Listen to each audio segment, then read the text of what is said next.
robust enabler of economic activity in the region.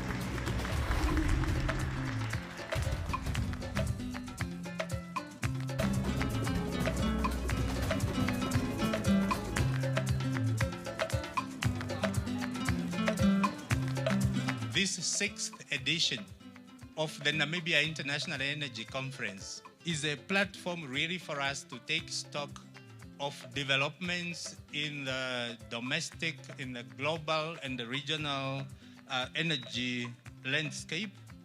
This year's conference is more than an event. It's a stepping stone towards a prosperous, energy-sufficient Namibia, powered by the collective efforts of our sponsors, speakers, partners, and delegates. It has always been my dream for this conference to be the catalyst to unlocking meaningful conversations, collaborations, and partnerships that lead to prosperity for all. I understand that we're going to have about 800 people joining the conference this week.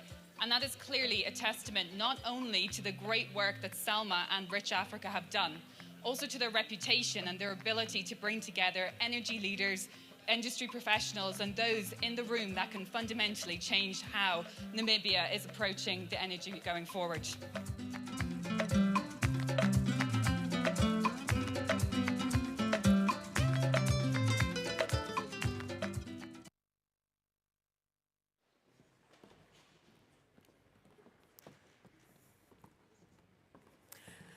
A very good morning, ladies and gentlemen. It's an absolute delight to welcome you all here to the Namibia International Energy Conference for 2024. As many of you are gathered here in the room from all across the world, we really are excited, honored, and privileged to have you present here today as we really look to untap into consequential conversations that really help us find opportunities and tangible solutions that we can unlock ongoing opportunities in Namibia's economy and the benefit of her peers. To our government ministers, captains of industry, ladies and gentlemen, distinguished guests, all protocol observed, it's a real privilege to have you present with us here this morning. Ladies and gentlemen, that was Gugulethu Mfupi. My co-host is a seasoned financial journalist, and she's known to many, especially for her expert conversations that she strategically leads on both radio and television. Most recently, she hosts Kaya Biz, a multi-award-winning show on radio and on television with CNBC Africa.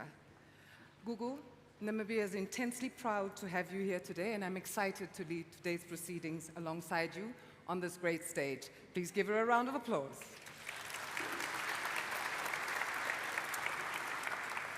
Ndaphandula unene. Hey! I believe that's the correct phrase, but I will brush up on my local language and understanding of it before I do leave by the end of the week. And if for many of you who are familiar with the stunning face next to me, Afra Shiming Chase, a familiar face to many Namibians who serves as a certified financial planner, passionate about ensuring that financial literacy remains a priority for many Namibians in the country. The managing director of Chase & Associates, and also known as a multi-passionate entrepreneur. From what I understand, that means you have your hands in many fields. A warm welcome to Afra as well. What is that saying? Master of trades? Yeah? You master a few trades, or very few, something like that? Master Jack of none, of all trades. Mistress of quite a few. Ladies and gentlemen, it is now our honor to call upon the UNAM Choir, the University of Namibia Choir, to join us on stage.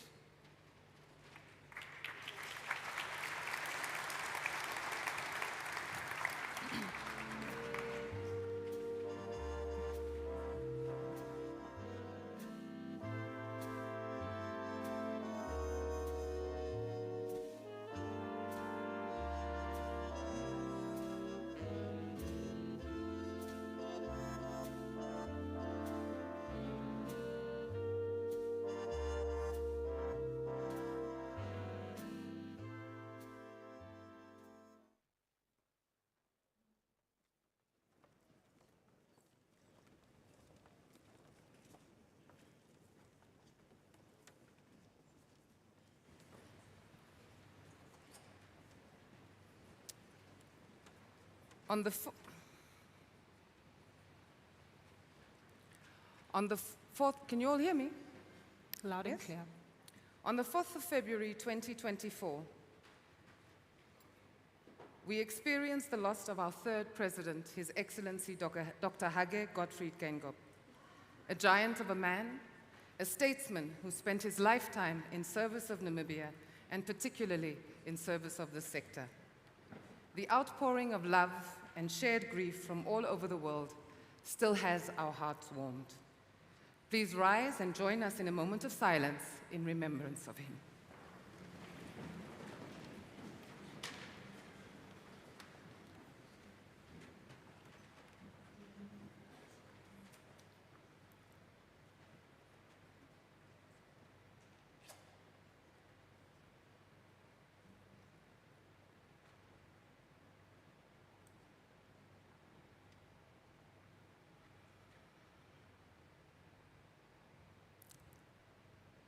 Thank you very much.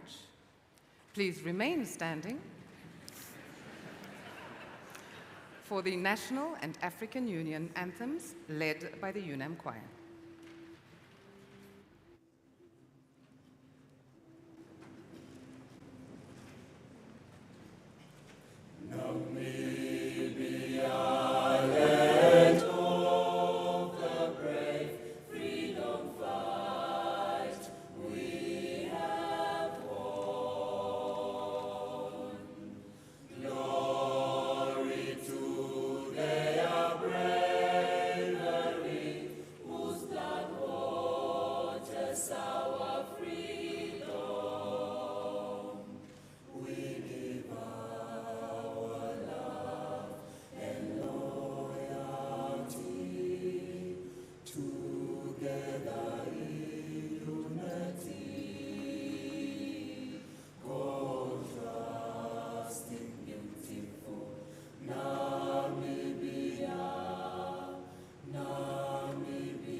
You may be seated.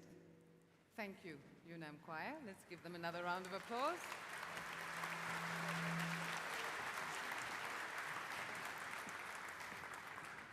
And a round of applause to their very able conductor, Mr. Bonnie Pereko.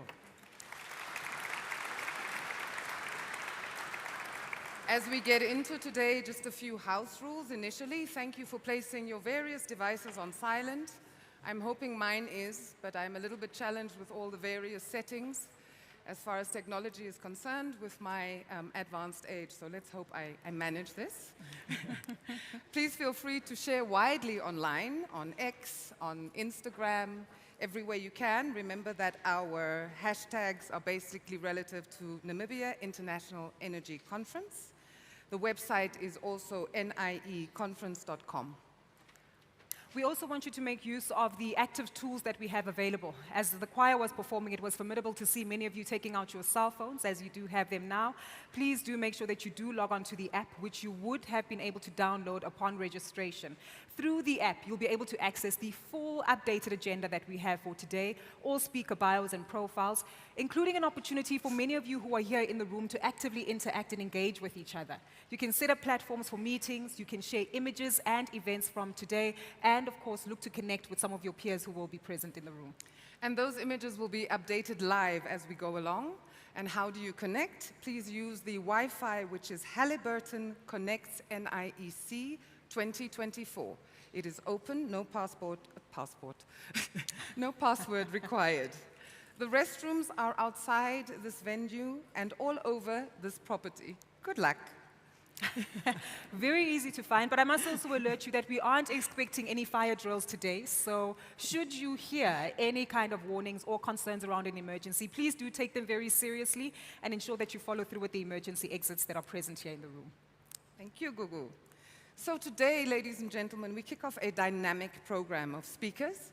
We start with the official opening ceremony featuring remarks by strategic partners and sapphire sponsors of this great gathering, followed by the opening address from the Secretary General of OPEC, the keynote address by our Honorable Minister and patron of the Namibia International Energy Conference, Honorable Tom Alwendo, our Minister of Mines and Energy, followed by some high-level panel discussions, fireside chats, presentations from local and international industry experts, with the intent to paste a rich tapestry of the most poignant issues of the energy sector today. I think it's important that you underscore this and make mention of it, right? Because we all are present here to understand the theme that we have for this conference over the next few days. Reimagine a resource-rich Namibia, turning possibility into prosperity. And for many of you who have attended previous conferences, you'd be well aware of the transformation that's taken place within Namibia's economy, shown a great amount of resilience, how we've also responded to making sure that as we tap into the opportunities in energy, we ensure that we prioritize industrialization in this region and this country, but also prioritizing the ongoing concerns around sustainability. And for many of you who are present here today, you'll have an opportunity to fast-track those conversations, implement those solutions, and most importantly, continue to engage on supportive ideas that we can share. This theme is very aptly chosen as it captures a pivotal moment in our history. With the recent advancements in the energy sector, it underscores our collective ambition to harness Namibia's abundant natural resources for tangible, inclusive growth. And we need to move beyond our potential towards sustainable prosperity. This not only for our country, but indeed for the entire African continent. And as we move forward, we need to remember, as our host cautioned us, we must remain vigilant against the perils that often accompany abundance. Mismanagement, over-reliance, these remain risks, and it is our responsible stewardship, transparent governance, the integrity of our institutions, built on the inspiration from those who have charted this path before us successfully and are paramount to Namibia achieving her vision. Speaking of Namibia's vision, I think we can all relate to one particular Namibian who has worn her passion for the energy sector on her sleeve. Primarily someone who's connected all of us here in the room by building a vision and remaining committed to it, by not only intricately understanding the lay of the landscape when it comes to regulation, tapping into opportunities, leading negotiations and transactions that have taken place, and most importantly, doing so with a heightened level of patience, heightened level of integrity and ethics, and of course, prioritizing the development of the people of Namibia. We're all very familiar with this face that's about to come on stage and welcome us.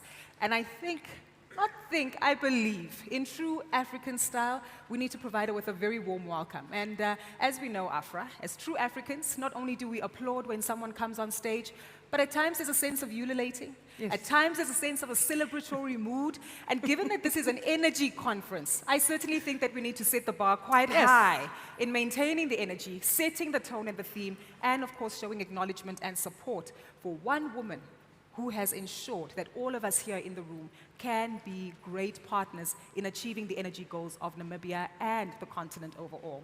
Please warmly, and when I say warmly, bear in mind it's about 30 degrees outside, so we're trying to compete with the temperature. Warmly welcome the CEO of Rich Africa Consulting, Miss Salma Shimutikweni.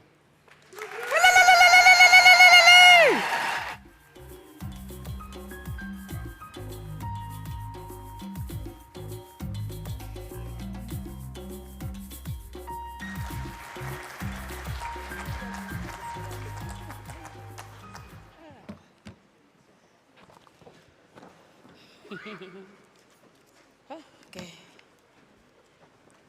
Good morning, everyone.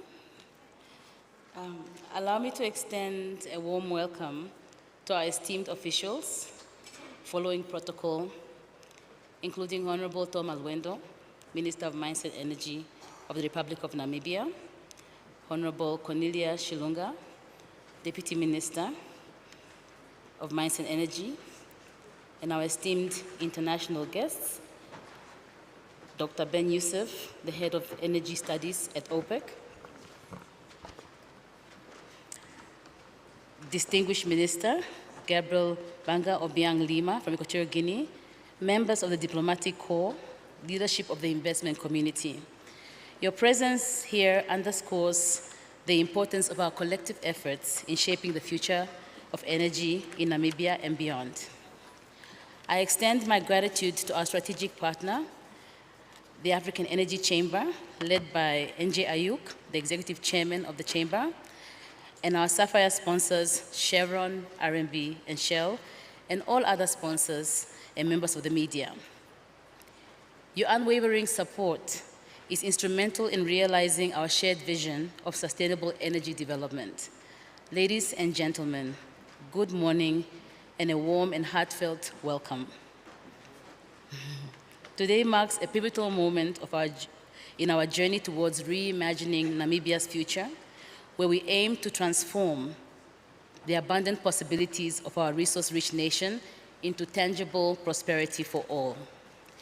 As we gather here amidst the echoes of innovation and the whispers of ambition, I'm reminded of a powerful African proverb that resonates deeply with our theme. Tomorrow belongs to the people who prepare for it today. It speaks to the resilience and determination ingrained within us, urging us to remain steadfast in our pursuit of greatness, despite the challenges that may arise. Our theme, Reimagining Resource-Rich Namibia, Transforming Possibilities into Prosperity, encapsulates our collective vision for a future where Namibia emerges as a beacon of prosperity and progress in the global energy landscape. Just as a skilled artisan transforms raw materials into a masterpiece, so too do we aspire to harness the latent potential within our nation's borders and shape it into a force for positive change.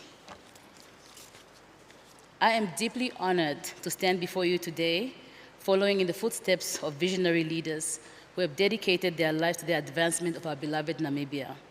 Today, we stand on the shoulders of giants, poised to chart a course towards a future defined by innovation, collaboration, and development.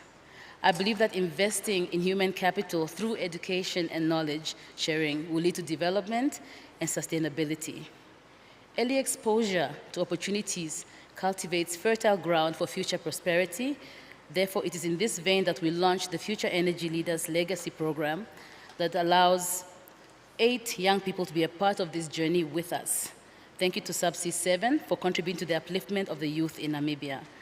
I would like to ask the 8 young people to please stand, and if you can just give them a round of applause.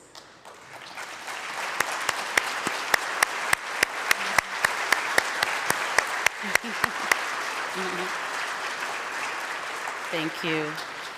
This is over and above the graduates and the interns who join us annually to assist in putting the conference together. Together, we possess the power to shape the future of energy in Africa and beyond, leveraging our collective expertise and resources to propel Namibia to new heights of success. Reflecting on the strategic sessions of day 1, which delved into key areas such as local content and the future energy landscape of Namibia, I'm filled with optimism for the discussions and insights that lie ahead. The discoveries made within our borders have not only reshaped the African exploration landscape, but also ignited a spark of hope for a better, brighter tomorrow. As we embark on this 2-day journey of transformation, I invite each of you to partner with us as we pave the way for a brighter future. Welcome to the 6th edition of the Namibia International Energy Conference 2024, where together we dare to dream and together we shall soar. Thank you very much.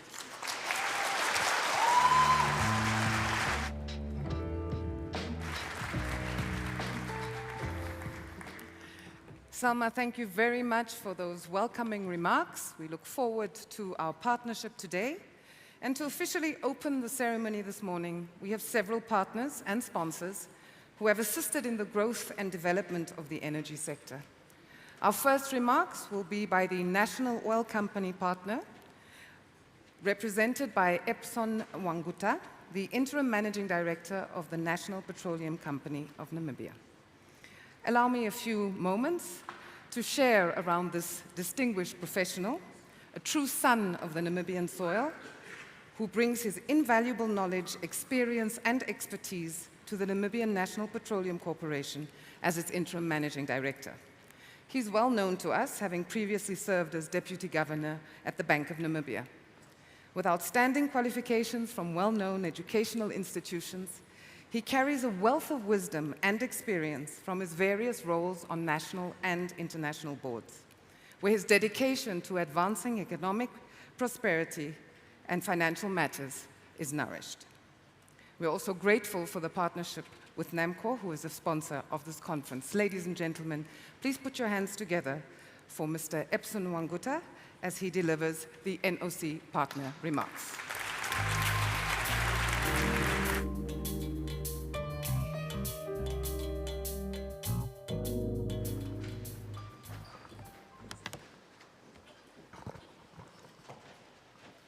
Thank you very much, Director of Ceremony.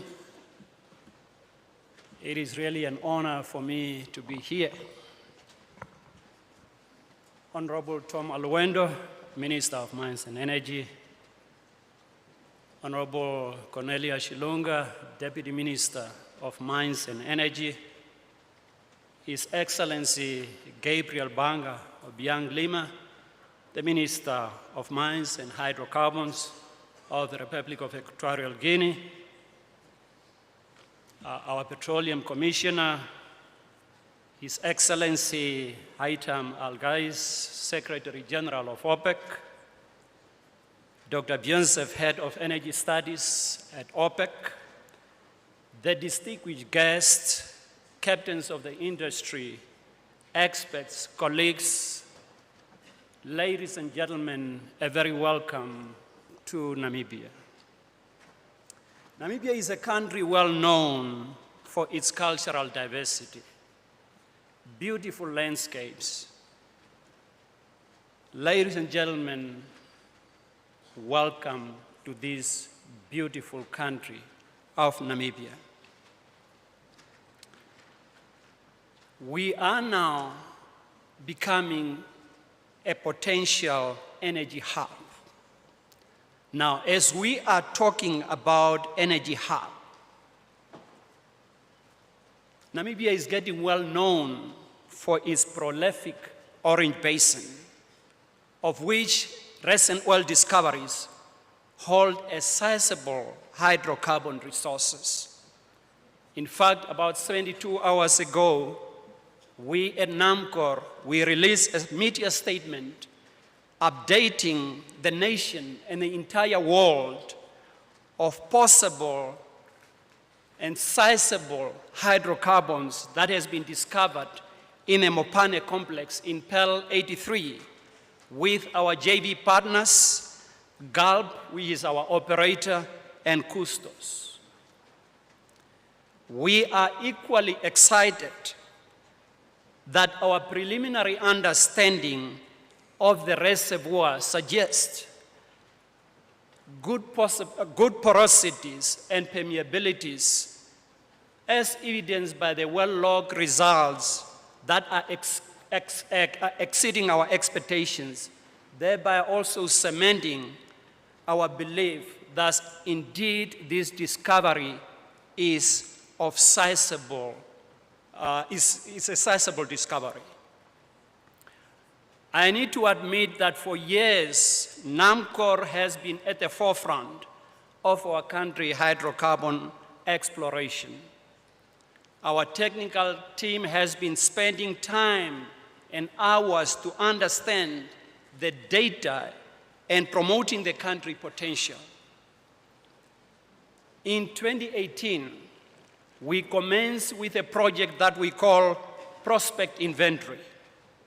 And the focus of this project was essentially to do the mapping, to do the interpreting and gathering of diverse prospects and leads different play types of offshore Namibia. It is as a result of this data gathering, data interpretation, that most of the discoveries has been made. It is therefore indeed a dream come true for NAMCOR to see how the petroleum industry in Namibia is now buzzing after years of promotion, after years of exploration and collaboration, especially between NAMCOR and the Ministry of Mines and Energy. We now know for certain that these discoveries is just the beginning. NAMCOR anticipates more discoveries still to come. In fact, for this year, starting from November, with our partners, we are expecting drillings to start taking place with our JV partners such as Chevron, Rhino Resources, and BW Energy. But as we are doing this, we also know great challenges are still awaiting us, which is a successful appraisal, development, and eventually moving into the production. Ladies and gentlemen, this year's conference compels every one of us who are gathered here in this room to answer the question, how can we turn these possibilities into prosperity for every Namibian? This is a very crucial and critical question that we need to think about. As we are engaging in technical discussion and also sharing the industry insight, it is imperative for us as we are navigating through this road to success, especially developing the upstream sector. The key question is that, how do we ensure that we bring this hydrocarbon to the surface? And certainly as we are doing this, we need to ensure that how do we make sure that Namibians, ordinary Namibians, benefit from this resource? I think is very critical, particularly for a country that has got major challenges of, for instance, high unemployment among the youth, inequality. We need to work together and exchange ideas and put the necessary policy framework in place to ensure that this resource benefit the ordinary Namibians on the ground. Therefore, in my conclusion, ladies and gentlemen, I implore each and every one of us to engage in a spirit of collaboration and problem solving at all fronts, as the task that lies ahead requires teamwork and requires collaborative effort. With this, ladies and gentlemen, I thank you.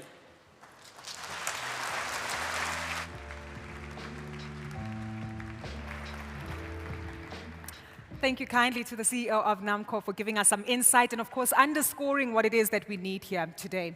And as he's highlighted, it's all about teamwork, it's all about collaborative effort, all on the back of the certainty and policy stability that we do see in a nation like Namibia. And this has been underscored by a myriad of investors who continue to be key partners, not only to Namibia's economy, but even to gatherings of such nature. Well, one of our Sapphire sponsors has done exactly that by continuing to drill for opportunities and, of course, hydrocarbon hydrocarbon drilling and explorative opportunities that exist in the Orange Basin of the country's region, also ensuring that it remains committed to the country, and even further so, ensuring that they actively participate in sustainability studies to fully harness how best we grow, not only the economy, but the opportunity in the region. I'd like to welcome our next speaker who will give us some insight, someone who has more than 2 decades of experience within the energy space, right across the spectrum in developed and developing economies, responsible for the role, function, and opportunities not only in Namibia, but in Suriname as well. The Namibia Country Manager for Chevron International Exploration and Production. Please warmly welcome to the front of the stage, Mr. Chana Kurukula Surya.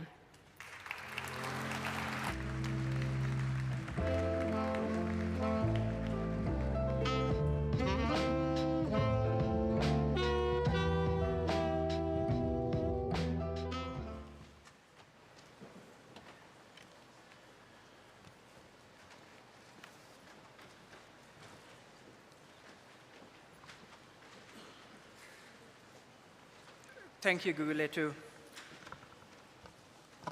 Honorable Minister Alwindo, Deputy Minister Shilunga, Minister Gabriel Obeng Lima, distinguished leaders, partners, esteemed colleagues, let me start off by congratulating Selma and her team for organizing this amazing, one-of-a-kind event, which is celebrating its 6th year.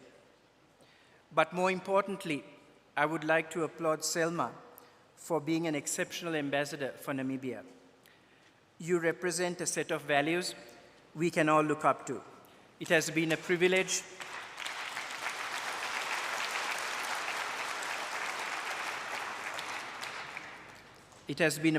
to get to know you and work with you.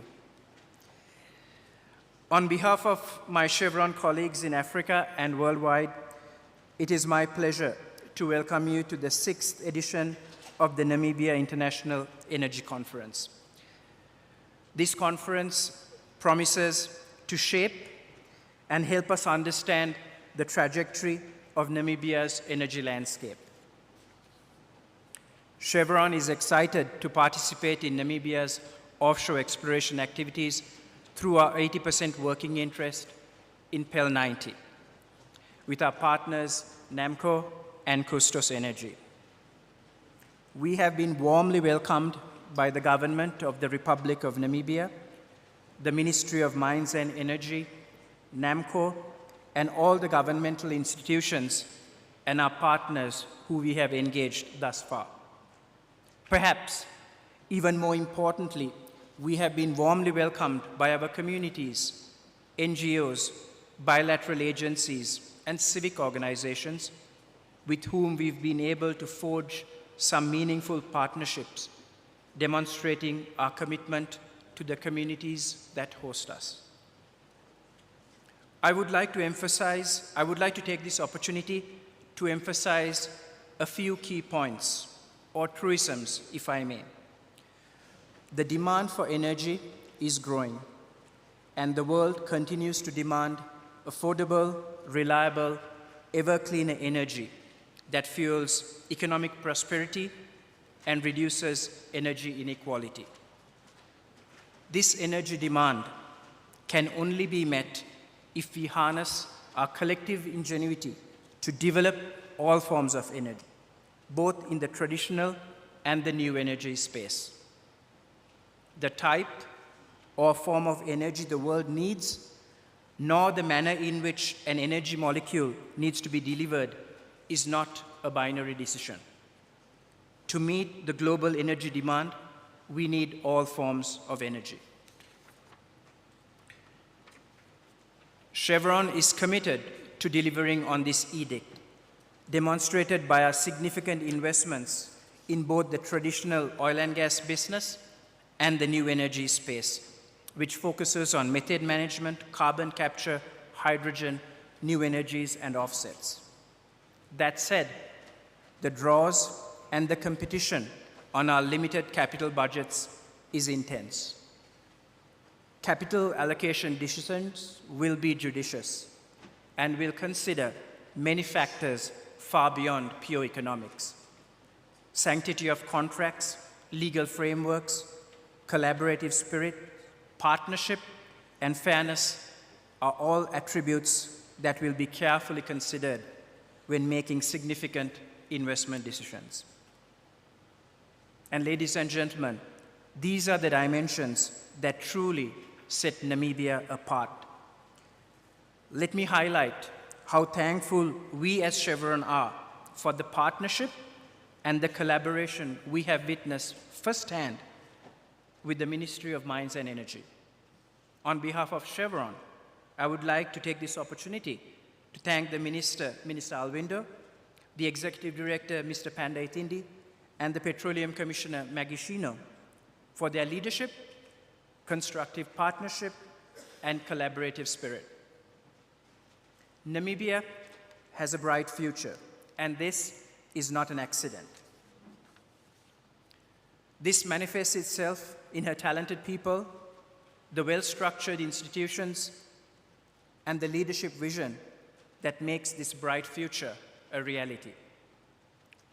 Finally, in closing, Chevron would be honored to be a part of this journey, to do so respectfully through collaborating with our partners to ensure that shared prosperity is delivered in all its dimensions, including local content development, to ultimately benefit and serve the people of Namibia. Thank you very much.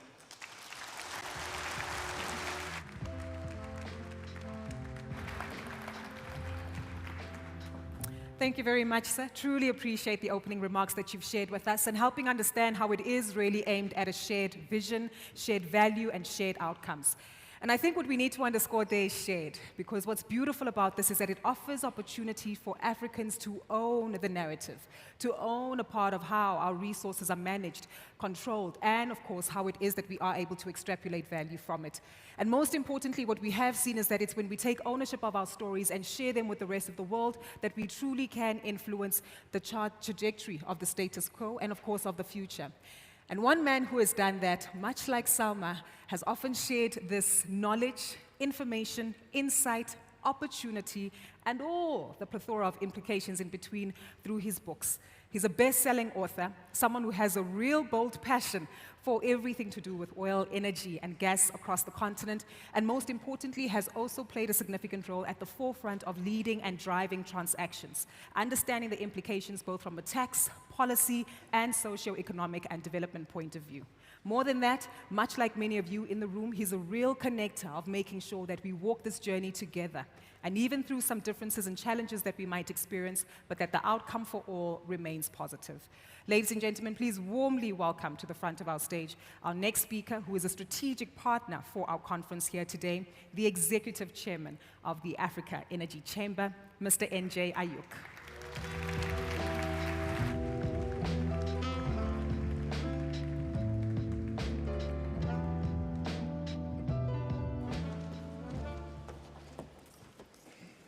Good morning. Google, at my funeral, I probably need you. You could do a better obituary than the media would do for me. Honorable Minister Alwindo, Deputy Minister, Honorable Cornelia Shilunga, Salma, my brother Edson from NAMCOR, energy companies, and Vicky. It is indeed an honor to be here. But most importantly, it is an honor that Selma gives us this opportunity to be here. My friend and brother, Shana, talked about 6 years, 6th edition, brother, 12 years. 12 years of putting Namibia at the forefront. 12 years when nobody gave hope, believed, 12 years of believing. 12 years, Selma, of driving it. 12 years of convincing skeptics, that it is possible. 12 years. 12 years of keep forging that road that sometimes get narrowed and people don't believe. 12 years of keep driving a belief that in the land of the braves, everything is possible. Thank you so much for those 12 years. With those 12 years of a lot of this work and many decades, tend to believe Chevron did the first discovery in this country. What is it, before I was born? Gee, 1975, 76, 74, I don't even know. But they are back, and it makes sense because now is the time that we move forward in driving more exploration. Now is the time that we harness the ingenuity of Total Energies, Shell, Garb. I mean, Garb, I was just making fun of Adriano. I said, the guy, Garb found, when was the last time Garb had a discovery? But they found it in Namibia. So any person that drills has a great discovery. So it's no longer me saying those three very beautiful words, drill, baby, drill. You are doing it, and it is working.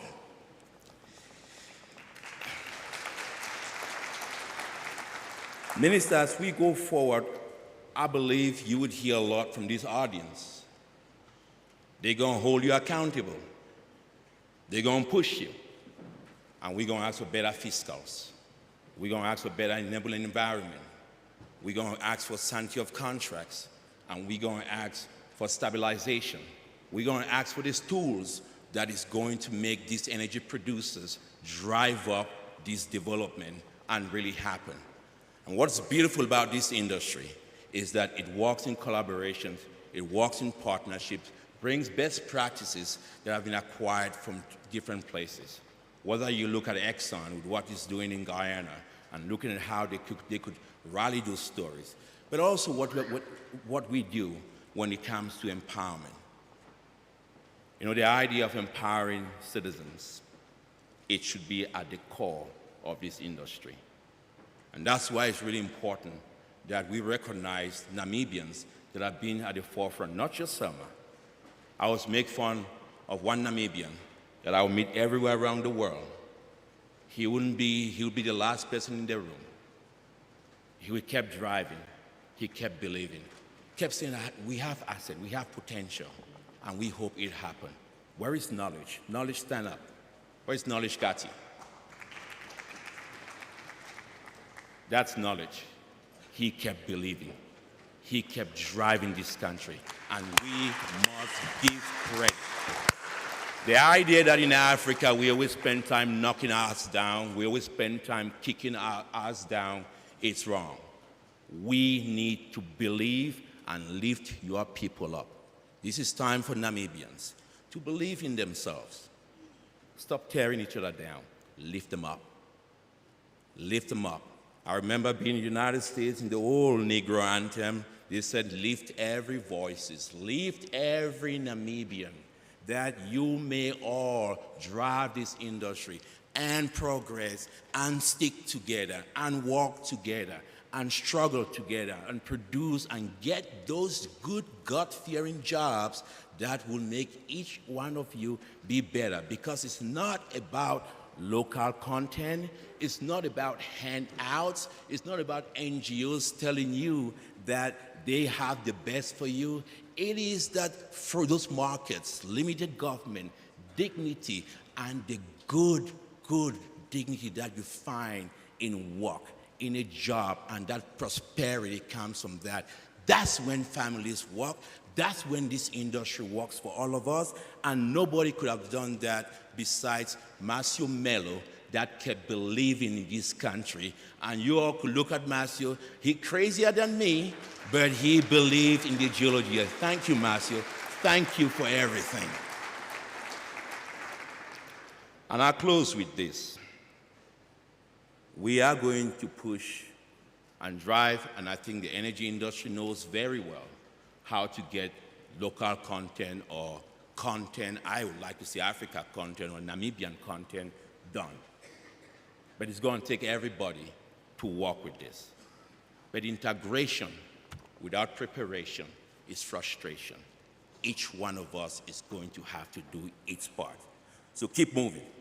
We at the Chamber, we're very happy to announce today, in partnership with most of the energy companies, and my wife, with her push, we're going to be doing 30 to 50 Namibians, partnering with the energy companies to get them on-the-job training today.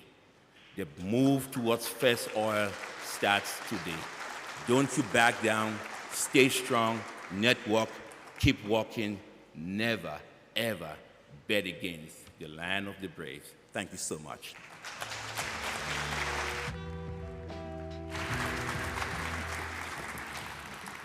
Thank you so much, NJ, for reminding us of the many years of challenge, commitment, consistency, and dedication in building the future of Namibia's vibrant energy sector. Indeed, you are right. The time is now as we forge ahead. And I think it was when I was moderating your session that I first heard the drill, baby, drill. This time, you've actually said that we are doing it. Not only are we doing it, it is important for us to believe and to continue to lift one another up.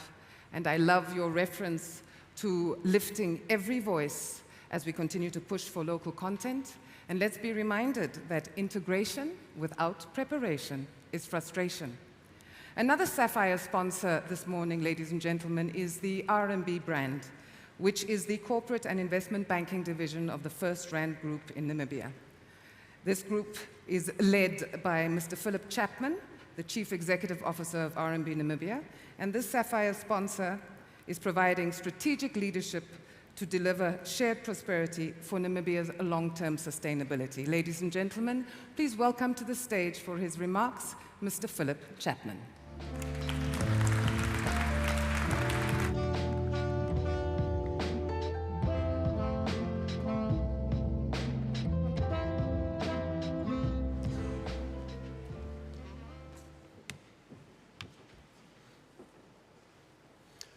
Good morning, everyone. A big thank you to the Master of Ceremonies, and allow me to stand on the protocols that has been observed this morning already. It is indeed an honor to be part of such an immaculate event and to have an audience of this magnitude attending today's session. I really want to commend Selma and the team for delivering such an outstanding event for all of us in Namibia, but also for our global audience to come together and discuss pertinent matters on this very, very important industry. Thank you, Selma.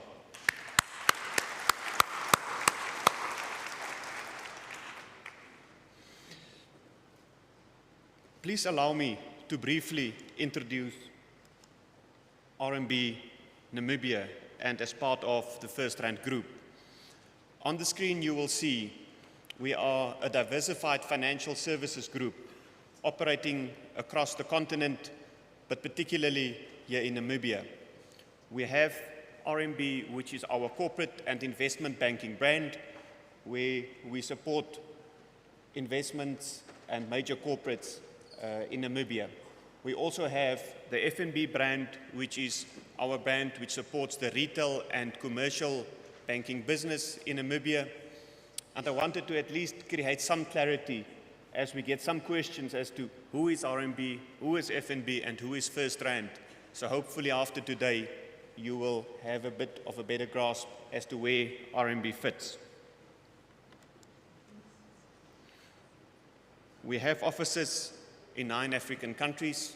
We have done transactions in 35 African countries, and we have offices globally in the US, the UK, India, and China, supporting our broad client base across the world.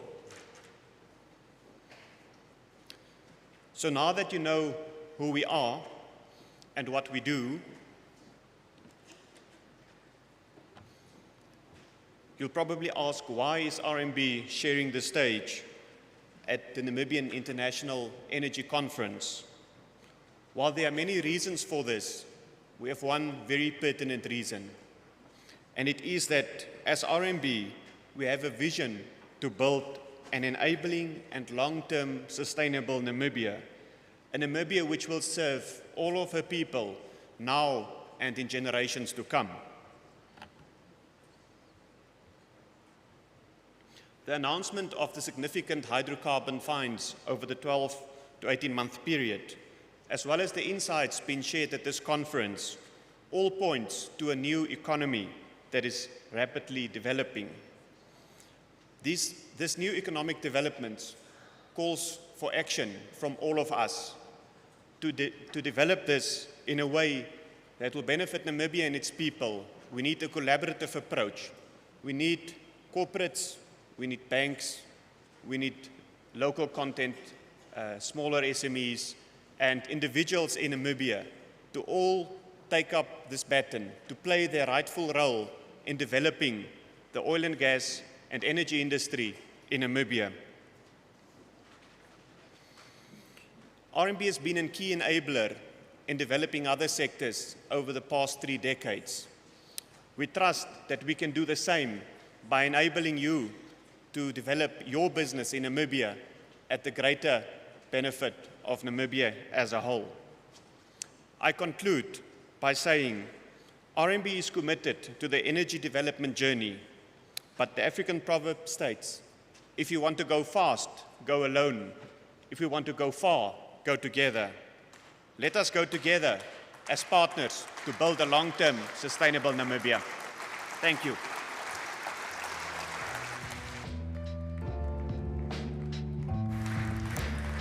Thank you very much, Philip. If you want to go fast, go alone. If you want to go far, go together. And may that guide us for the rest of these proceedings over the next 2 days.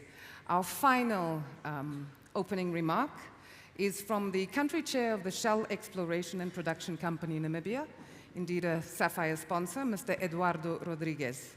He was appointed as recently as the 1st of April 2024, and it is not an April Fool's joke. As country chair, he's actually been around the block with similar assignments in various other countries, including Sao Tome and Principe, Equatorial Guinea, Ecuador, Colombia, Central America, and the Latin Caribbean. I can't wait to meet him so I can also share my Caribbean side with him too. Perhaps he's speaking patois. His rich background has him navigate issues of complexity across industries with ease and aplomb, particularly championing initiatives cutting across multiple industries to prioritize local content and social investment, as well as promote investment in the upstream sector. It is endearing to note that he also has focus on his family, enjoying sports and outdoors, and exploring new cultures in his free time. Ladies and gentlemen, Mr. Eduardo Rodrigues.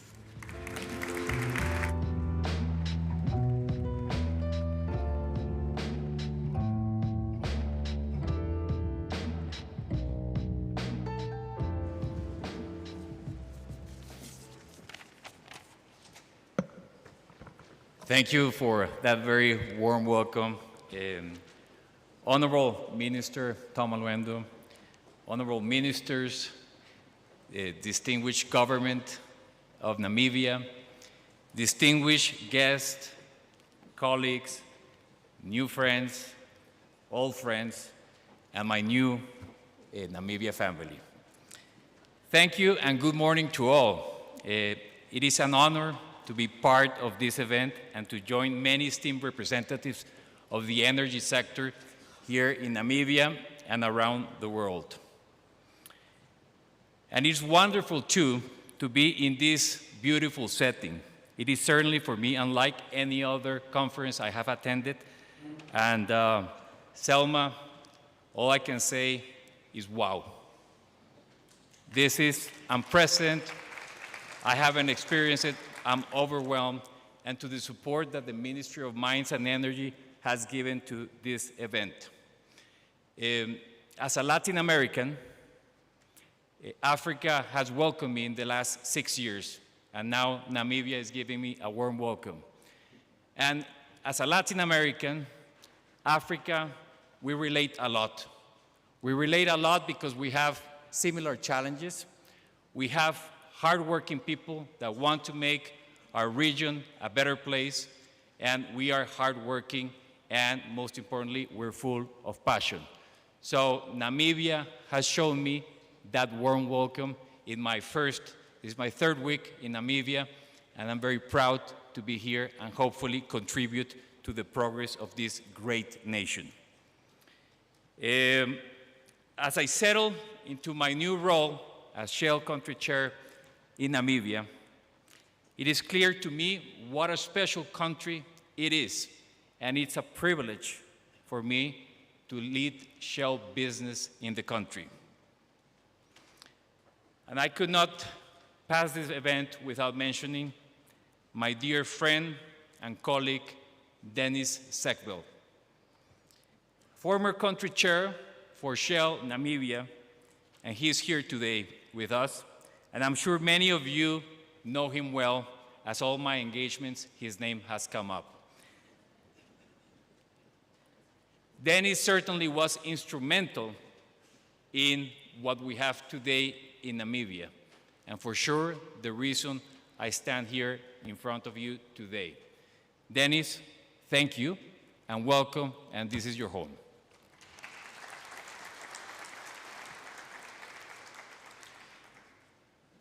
Incredibly, this year marks a decade since Shell opened its office in Windhoek.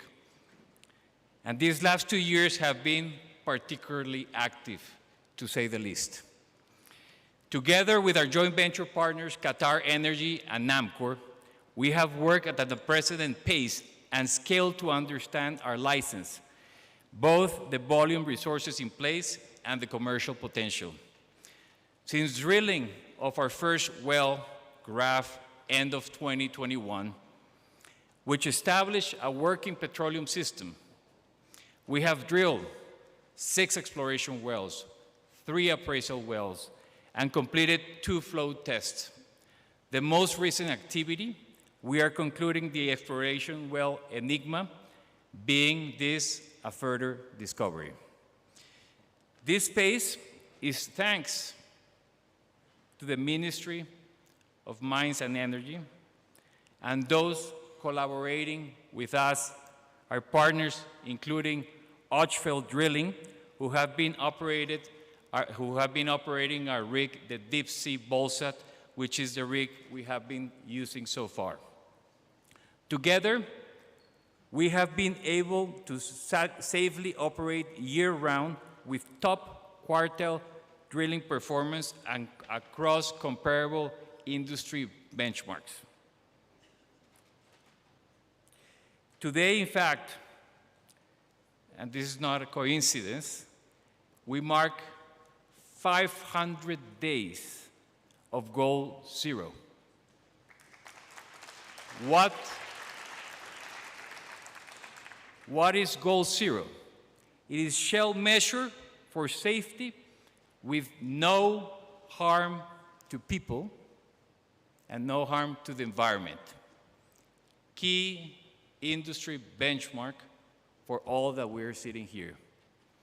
And as an intervention, when you walk out of the hallways, there's some obstacles, so please be careful when you're walking around the corridors. Couldn't is this intervention. So this has been a particularly impressive achievement in deep water frontier exploration. We cannot forget about that, frontier exploration. After this campaign, the well results have generated a wealth of information about the subsurface, the hydrocarbon volumes in place, and potential flow rates. Our focus now is on taking the time to analyze this vast amount of data, and that will enable us to plan the next step ahead.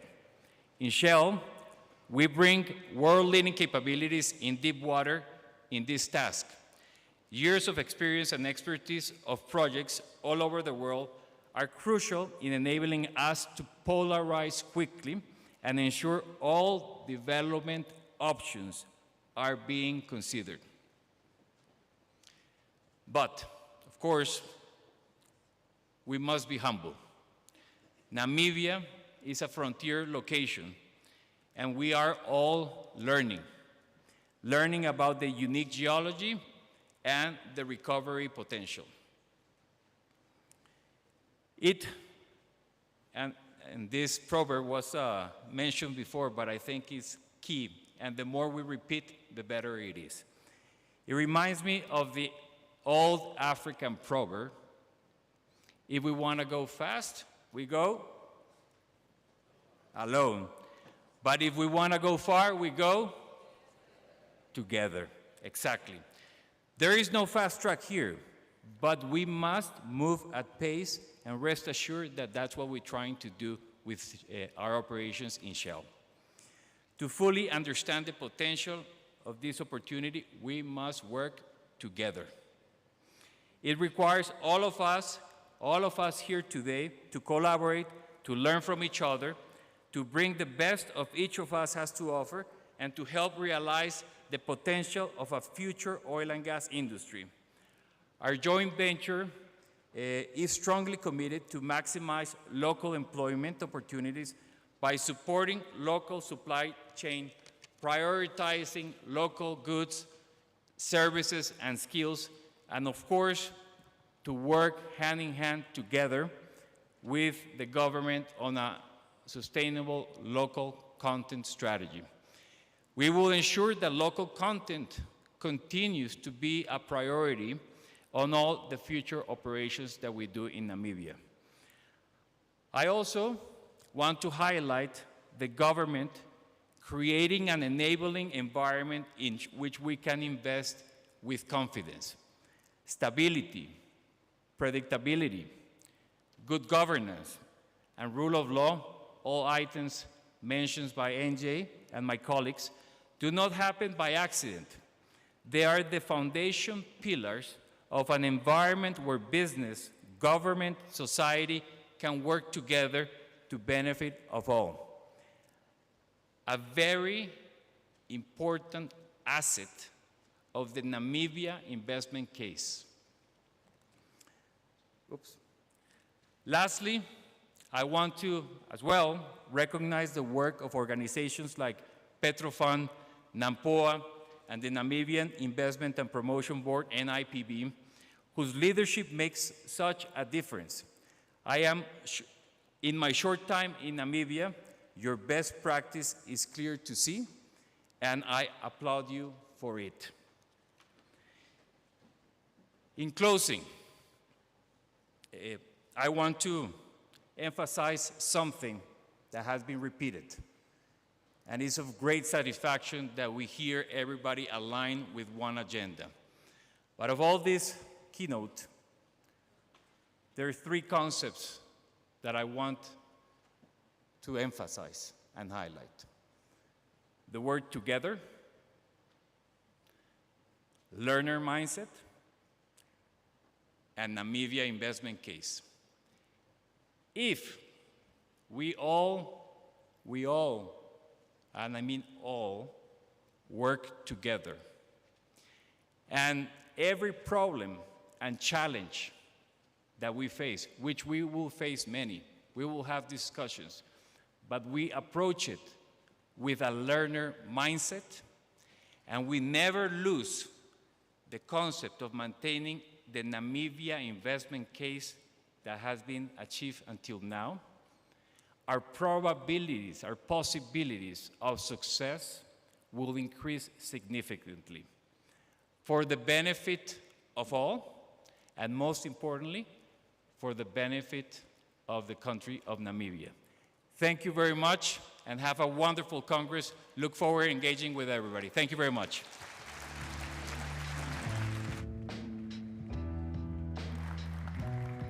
Muito obrigada, Eduardo. Really appreciate it. And of course, underscoring again participation that is seen through a collaborative effort. And I think that's quite important, especially when it comes to hearing the opening remarks from our one last speaker who will be joining us this morning to give us some perspective on how best it is that Namibia, including its peers across the continent, continue to play a more interactive role when it comes to the global stage, primarily when it comes to oil.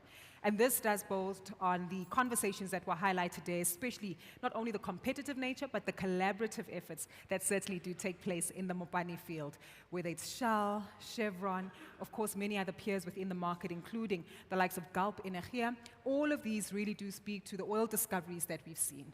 And how does this tie into Namibia best positioning itself to also be a vocal voice and a global voice when it comes to the production of oil? This leads us to our next speaker, who contextualizes our potential, especially as we head to the year 2030, when Namibia holds the potential to be the fourth largest contributor to oil production across the globe.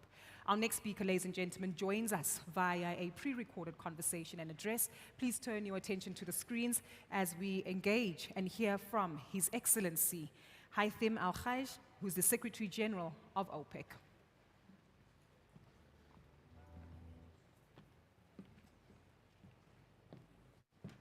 Your Excellencies, distinguished guests, ladies and gentlemen, on behalf of the Organization of Petroleum Exporting Countries, OPEC, I would like to extend our best wishes to the organizers and participants at the 6th edition of the Namibia International Energy Conference, NIEC. I also send warm greetings to the partners of the event, Namibia's Ministry of Mines and Energy, ably led by the Honorable Minister, His Excellency Thomas Alwindo, and the African Energy Chamber, its Executive Chairman, NJ Ayuk. I was honored to be invited to participate in this prestigious event, but due to a long-standing commitment, I am unable to join you in person. However, I do look forward to visiting Namibia in the very near future. Namibia constitutes the oil industry's next frontier, for this great nation bristles with promise and hope. Recent discoveries, particularly those in the deepwater Orange Basin, have been some of the most exciting global finds this century. Indeed, these potential new oil fields only scratch the surface of Namibia's hydrocarbon basin. It has been heartening to hear the Namibian government's determination to accelerate the development of these discoveries and utilize every energy resource this country has to benefit Namibian citizens. This is your sovereign right. My message to this distinguished conference is that OPEC stands ready to support Namibia in this exciting new chapter of its development, particularly in navigating the often complex global energy landscape. Since OPEC's foundation in Baghdad in September 1960, we have accumulated invaluable experience and technical expertise in utilizing our natural resources for the benefit of our peoples. We would be happy to intensify cooperation with Namibia across a broad range of fronts. Namibian oil will be vital in meeting the future demand needs of consumers around the world. This is clear when one considers the demographic and economic direction of travel the world is set to embark on over the next few decades. According to OPEC's World Oil Outlook, the global population is set to expand by around 1.5 billion by 2045, and the global economy is set to double in its size. With more people, more incomes, global primary energy demand is set to increase by 23%. Oil will retain the largest share of the energy mix, with demand growing to 116 million barrels a day by the year 2045. This growth needs to be viewed within the context of a great challenge facing humanity, energy poverty. Of the 675 million people worldwide still lacking access to electricity, 4 out of 5 of them live in sub-Saharan Africa.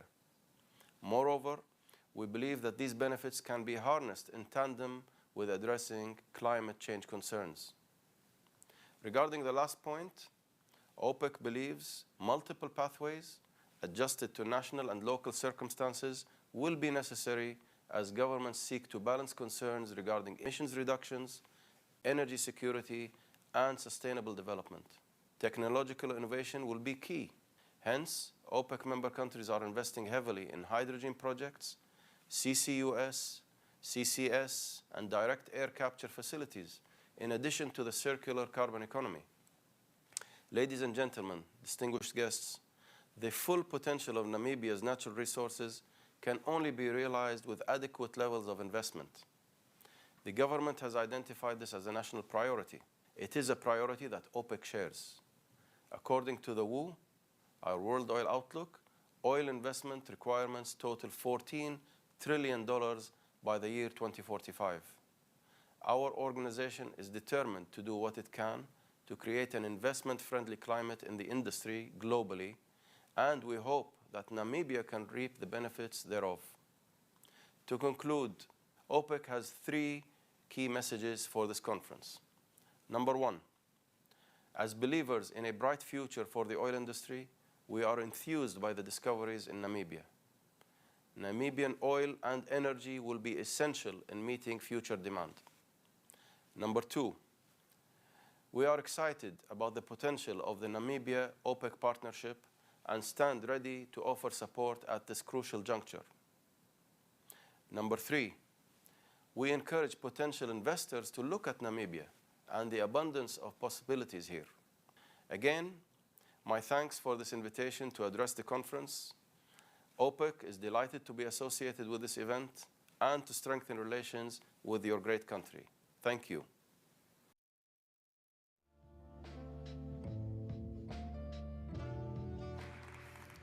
Very grateful for that address. Keen to note that OPEC stands ready to support Namibia across a broad range of fronts as we navigate this exciting journey of development in our energy sector.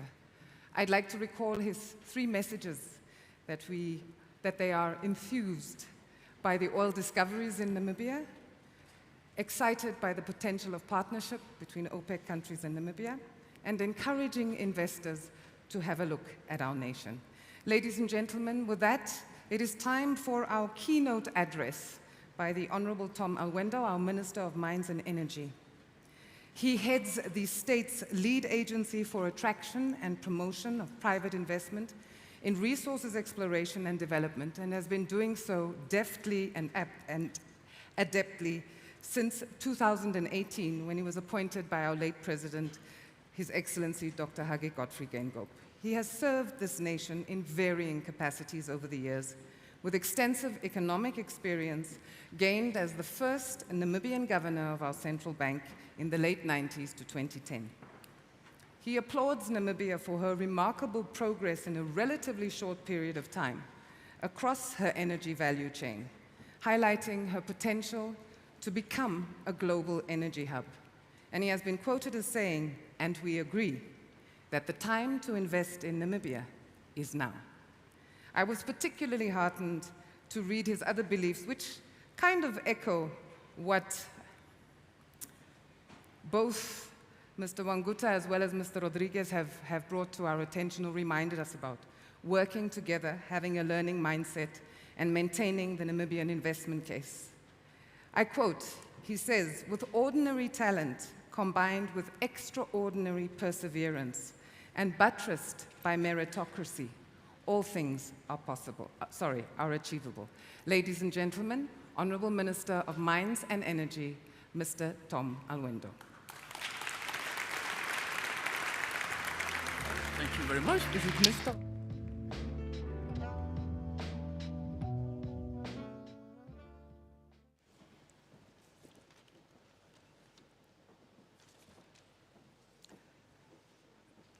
Thank you very much,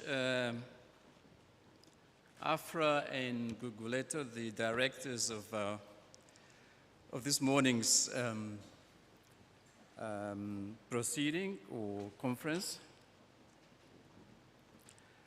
Let me first of all welcome all our guests, those from afar, those who have been here before, and also those who are visiting us for the first time. Obviously, we would not be here if it was not for Selma. Let me also just recognize Selma as the CEO of Rich Africa. And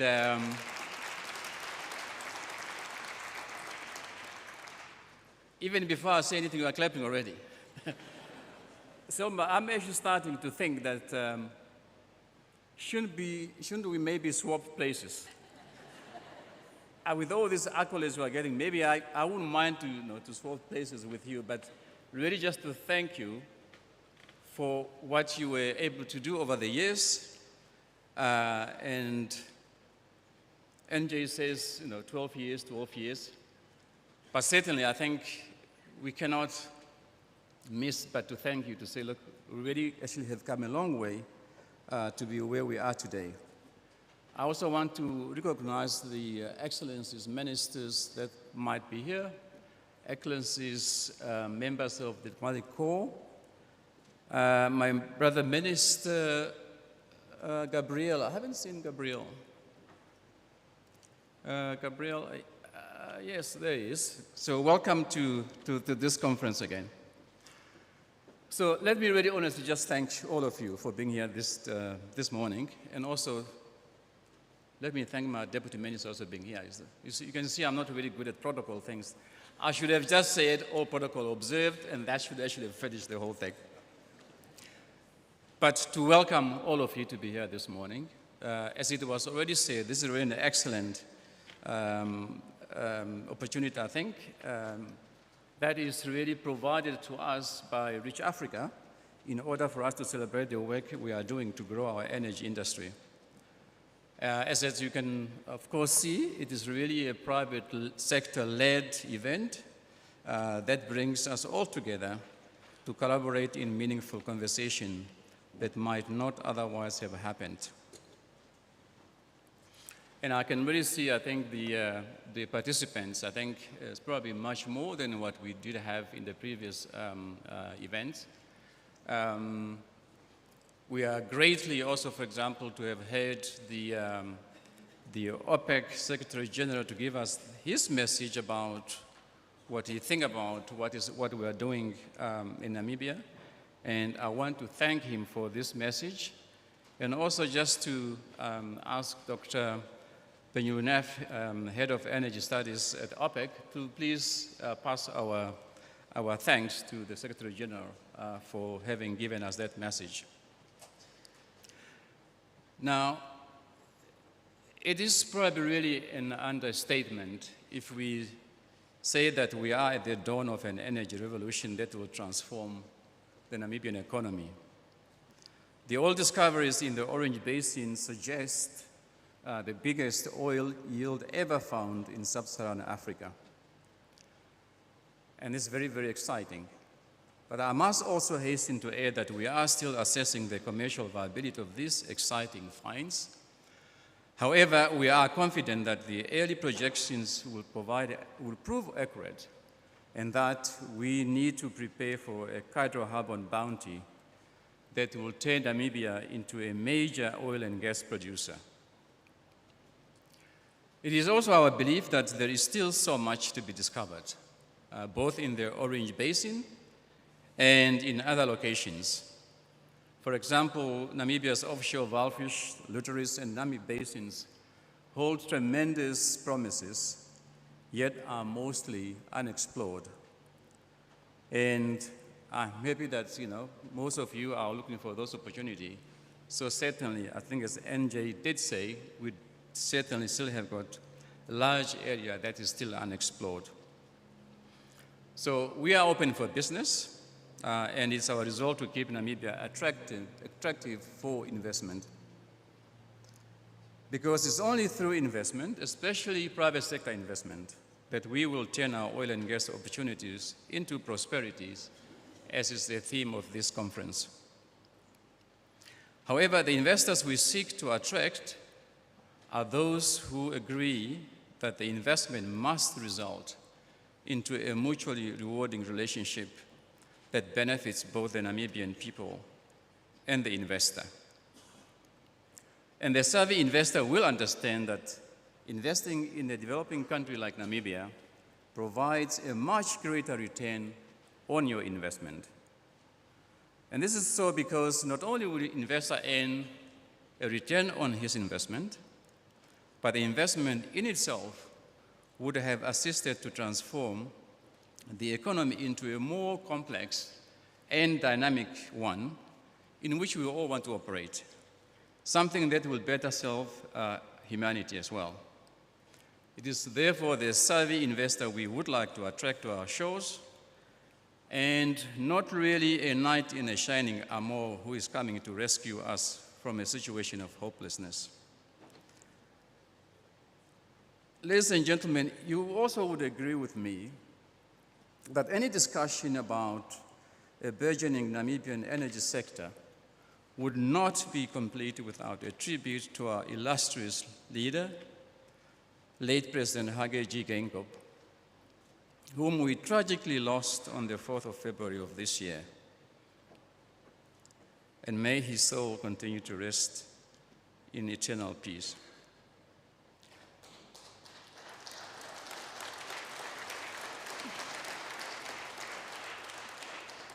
President Geingob laid the foundation for a successful Namibian energy industry. And the substantial offshore oil and gas discoveries, as we talk about today, as well as the resulting surge in exploration activity we see today, are the result of leadership that focused on good governance, stability, and business-friendly policies to foster investment. His leadership also ensured that our natural gas resources will foremostly be dedicated to domestic needs, which will bolster our energy security and also pave the way for our economic growth and industrialization. If I were to paraphrase him, he would probably, if he was here, would say it's all about systems, processes, and institutions.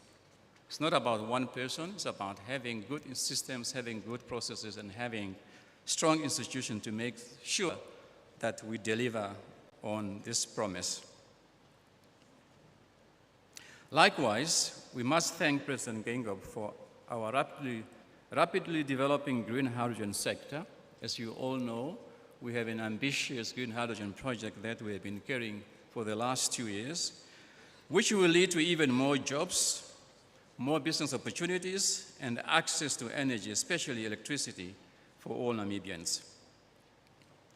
As we mourn his passing, the government will continue with his homegrown energy efforts by maintaining a business-friendly approach to developing the recent discoveries and promoting further exploration. Now, ladies and gentlemen, one of the most important issues we will be paying focused attention is that of local content. And the concept of local content is to institute broad policy tools that promote domestic businesses and employment. And this is achieved by requiring a certain percentage of goods and services to be sourced from domestic companies and certain percentage of jobs to be filled by local people. It also motivates international companies to share knowledge and expertise with local firms and encourages investment in our local infrastructure. We have witnessed other petroleum-producing nations that struggle in vain to introduce frameworks to protect and enhance domestic benefits of their natural resources. But unfortunately, once hydrocarbons have become the mainstay in any economy, to now retroactively establish a meaningful local content policy that adds new requirements for producers really becomes a Herculean task. And we don't want to do that. We want to start now. We therefore have a unique opportunity to learn from the mistakes of the past and also adopt the best practices of successful petroleum economies as we proactively plan for a framework of our local content framework. And as we continue to work on the local content issue, I am more inclined, I think as NJ was saying, I'm actually more inclined to rebrand it and actually just refer to the Namibian content, because that is really what it is, a Namibian content. It focuses on creating in-country value across the entire Namibian economy and ensuring sustainable economic impact from the resources under our Namibian soil. The end goal is to spread the wealth that will be generated by these natural resources among all Namibians, develop the skills of the Namibian people in oil and gas professions, and promote the establishment of a Namibian oil and gas business. As you might have learned, we have introduced a draft national upstream petroleum local content policy that outlines a pathway for Namibian citizens and companies to benefit from our oil and gas resources. And this is to be done by increasing our participation in the oil and gas industry, from exploration and production, and through the entire industry value chain.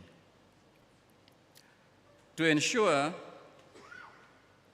that the Namibian content regulations are effective for real-life application, because they have to be fit for purpose, I encourage each one of you here today to offer your feedback on the policies and frameworks that we are creating to make sure that the industry is going to benefit the people of Namibia. We in the Ministry of Mines and Energy are striving to enact the framework to create an internationally competitive petroleum sector that maximizes the benefit for our people and leverages our natural resources for broader national development. And in this effort, we are really laser focused on achieving a balance between increasing local participation and also attracting the required investment. However, to really make it work, to make the Namibian content or the local content to really make it work, it requires more than just having good policies in place. It requires that Namibian entrepreneurs play a deliberate role in the development of this new industry. It also requires that the investors, the oil companies, also plays a deliberate role in this development. I have a specific message for esteemed investors in the oil and gas industry. Earlier on, we have heard from Shana from Chevron saying that capital allocation to this investment is not just about the economies of the project. It requires more than that. He talks about contract sanctity, he talks about stability. So did Rodriguez. Now we need to have all this in place. And we're going to give you that. But we also got something to ask from you. Not only you asking me to provide something, but I also need you to do something. And therefore, I have a specific message for our esteemed investors. You are here because we've accepted you to collaborate with us, and in return, we expect that you earn your license to operate. I therefore ask that you tune out the barrage of noise about how Namibia lacks the necessary expertise, how we do not have the capital, how we don't have the infrastructure to build a successful oil and gas industry. We want you to work with us and adopt a tenacious persistence to make things happen, and also for you to use your unique perspectives to develop Namibian specific strategy and make this industry work and work for both of us.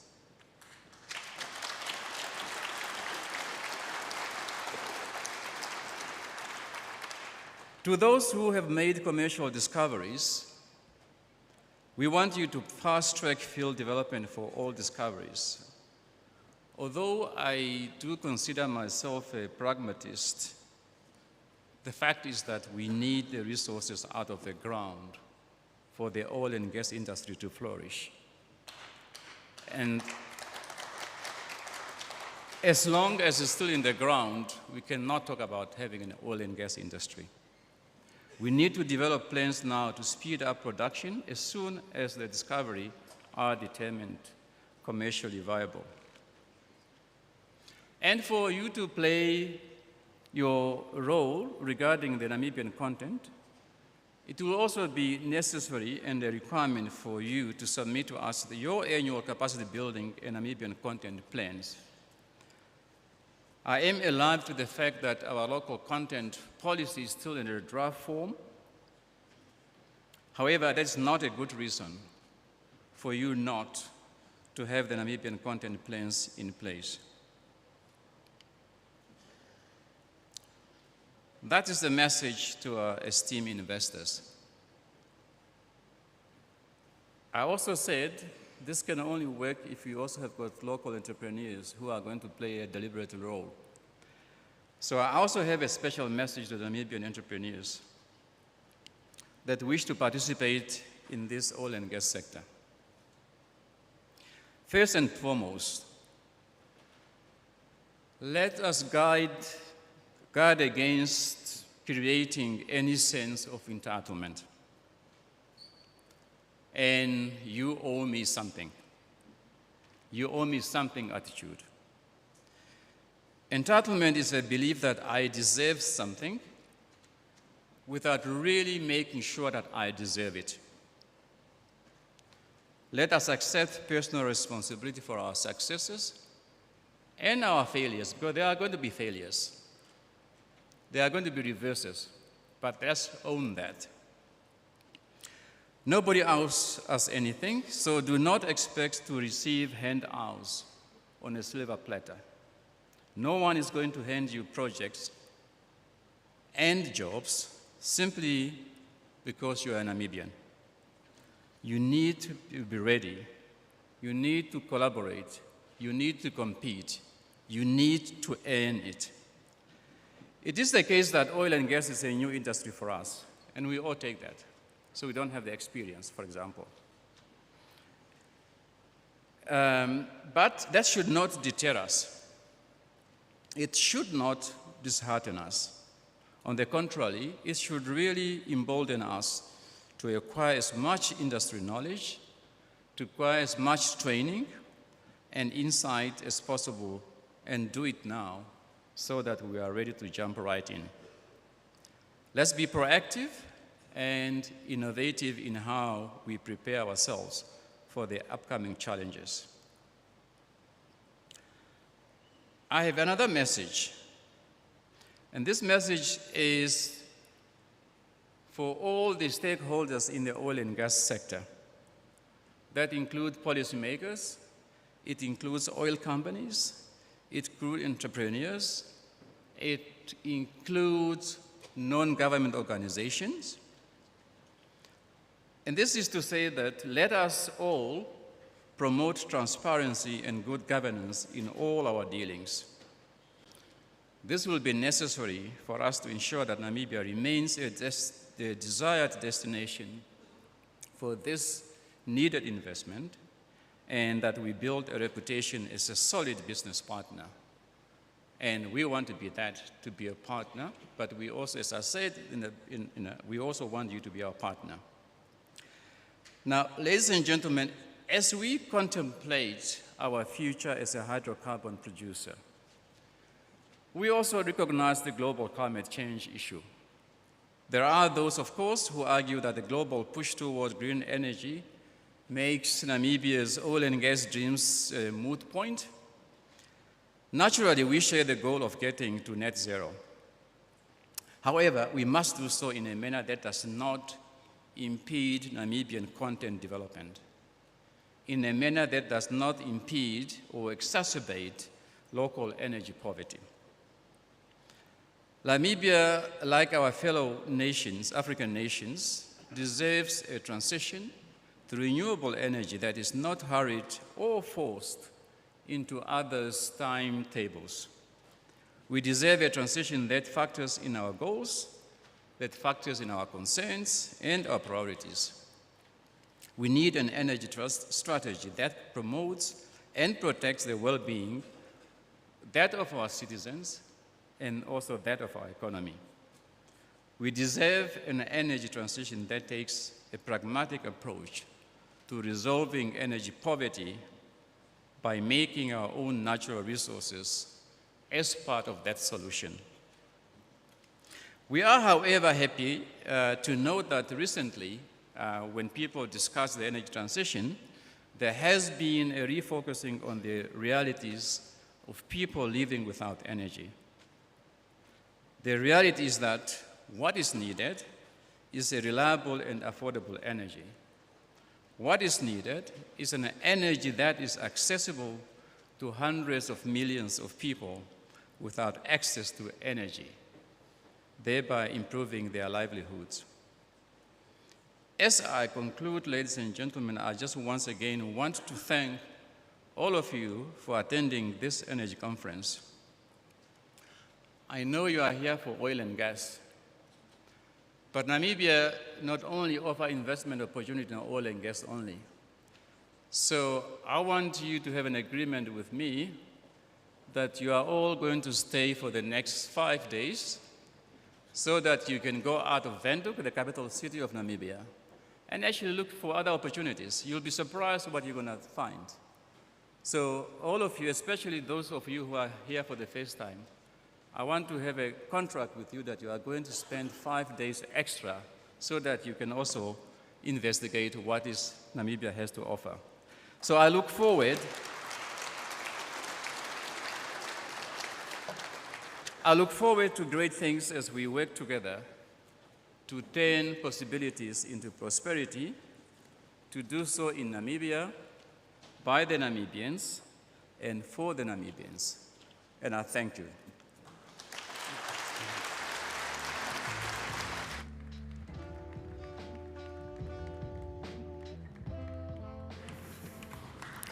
Wow. There is so much to draw upon on that keynote address, but let me have a look at our contract with the Honorable Minister for a second. The next 5 days, for those of you who've never been here before, and for those of you who are part of those savvy investors that the Minister has reminded us, the kind of investors that we are looking for. How many of you will be here for the next 5 days? Please raise your hands. Higher. Okay. That looks like some reasonable potential for Namibia. Thank you very much.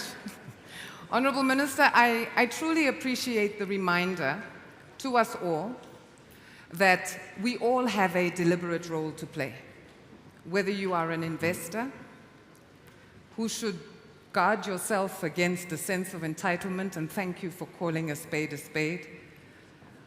That was entrepreneur. When you are an investor, make sure that you earn your license to operate. And as Namibians, let us engage fervently and let us deliberately be involved in all of the policies, etc., relative to Namibian content. And a final message that I found most encouraging, and a stern reminder to all stakeholders, that whatever it is that we do in this industry, let us promote transparency and good governance in all our dealings. Next up, to give a deeper look at the industry, its outlook and update will be presented by Maggie Shino, our Petroleum Commissioner, who has over 15 years' experience in this industry and is responsible to promote oil and gas investments, including issuing of licenses, negotiating agreements, and administering the Petroleum Exploration and Production Act. She holds various qualifications in the sciences, including a master's degree in petroleum geochemistry, and has enjoyed an illustrious career in the Ministry of Mines and Energy, where she began as an energy researcher. We've heard that for the first time since our independence, we are poised for a rapid transformation of the upstream oil and gas sector. We've been told about the recent and significant discoveries in our Orange Basin, which attract the big oil super majors to the country. And should our finds prove to be commercially viable, we are clear that the opportunity for Namibia is unprecedented. Never seen before revenue windfall could be ours, and our GDP could potentially double by the year 2040. Ladies and gentlemen, please welcome Maggie Shino as she delivers her industry outlook and update, Namibia's Petroleum Commissioner.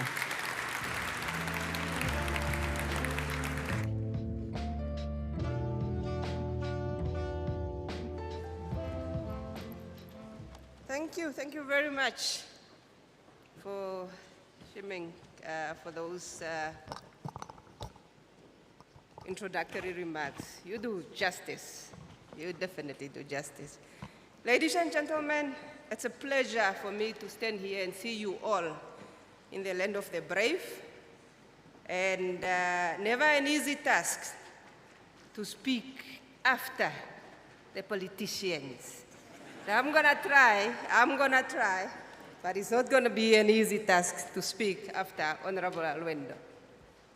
I'll give you an update of where we are as an industry in terms of the overview, and hopefully in my remarks, in my words, I will also then share with you the outlook of how do we see the future. And I'm doing this for one purpose, for all of you to plug yourself in terms of this deliberate approach that we have to develop the Namibian oil industry, to see where you can play your part. It takes us all, as has been said by Eduardo. We're going to do this together. It's a very short agenda, but a very long speech. I tried to negotiate with Selma to give me more time, and she said no. So I'm going to try by all means to summarize what we have to say here today. The word or the order of the day, not only internationally but in Namibia, is sustainability. Sustainability is what we are offering, what we are aiming at providing for you on the Namibian oil and gas industry. We are looking at capitalizing the oil discoveries as we have them, and putting in place plans for us to diversify the economy so that we are going to create a circular system, a circular economy that is going to be grown and catapulted from the discoveries, the development, and the production that we are going forward. In doing this, we are aiming at creating a positive impact to the economy. Remarks were just made here about the potential for us to grow the GDP of Namibia, not by a certain percentage, but to double or even triple it. And that obligation lies with all of us in terms of what we do to deliver the barrels that we have seen in the ground. While we're doing that, we know and we take acknowledgement of the fact that it's a very complex industry. We also are aware that it's a very brand new industry for us as a country. And with that, we come with an open mind to leverage from the innovation of those that have been before us, the peers, and we come with an open mind to learn and gain the skills and knowledge that are required. But as we said, we cannot do it alone. We need your help. What we are aiming for is for us to have an accelerated development. Unfortunately, we don't have the luxury of time, and we need those barrels to be out of the ground as of today. The race is open. The race is very fast, and we as a Namibian government will provide a conducive environment, an enabling environment for that race to be won by the champion. It's only the champions that will take forward. We are doing this focusing on our immediate need. We're focusing on the energy security, and we are focusing on alleviating the energy poverty that not only Namibia is experiencing, it's a whole SADC region, and it's a whole African continent. And Namibia is aiming to make its mark by contributing positively. While doing that, we vow the world that we are going to give you the greenest barrels that you could have ever produced. Being at a stage where we are able to design field development plans that will have the minimal impact in terms of carbon footprints, in terms of emission. And because of that, our barrels are going to be greener than the word green itself.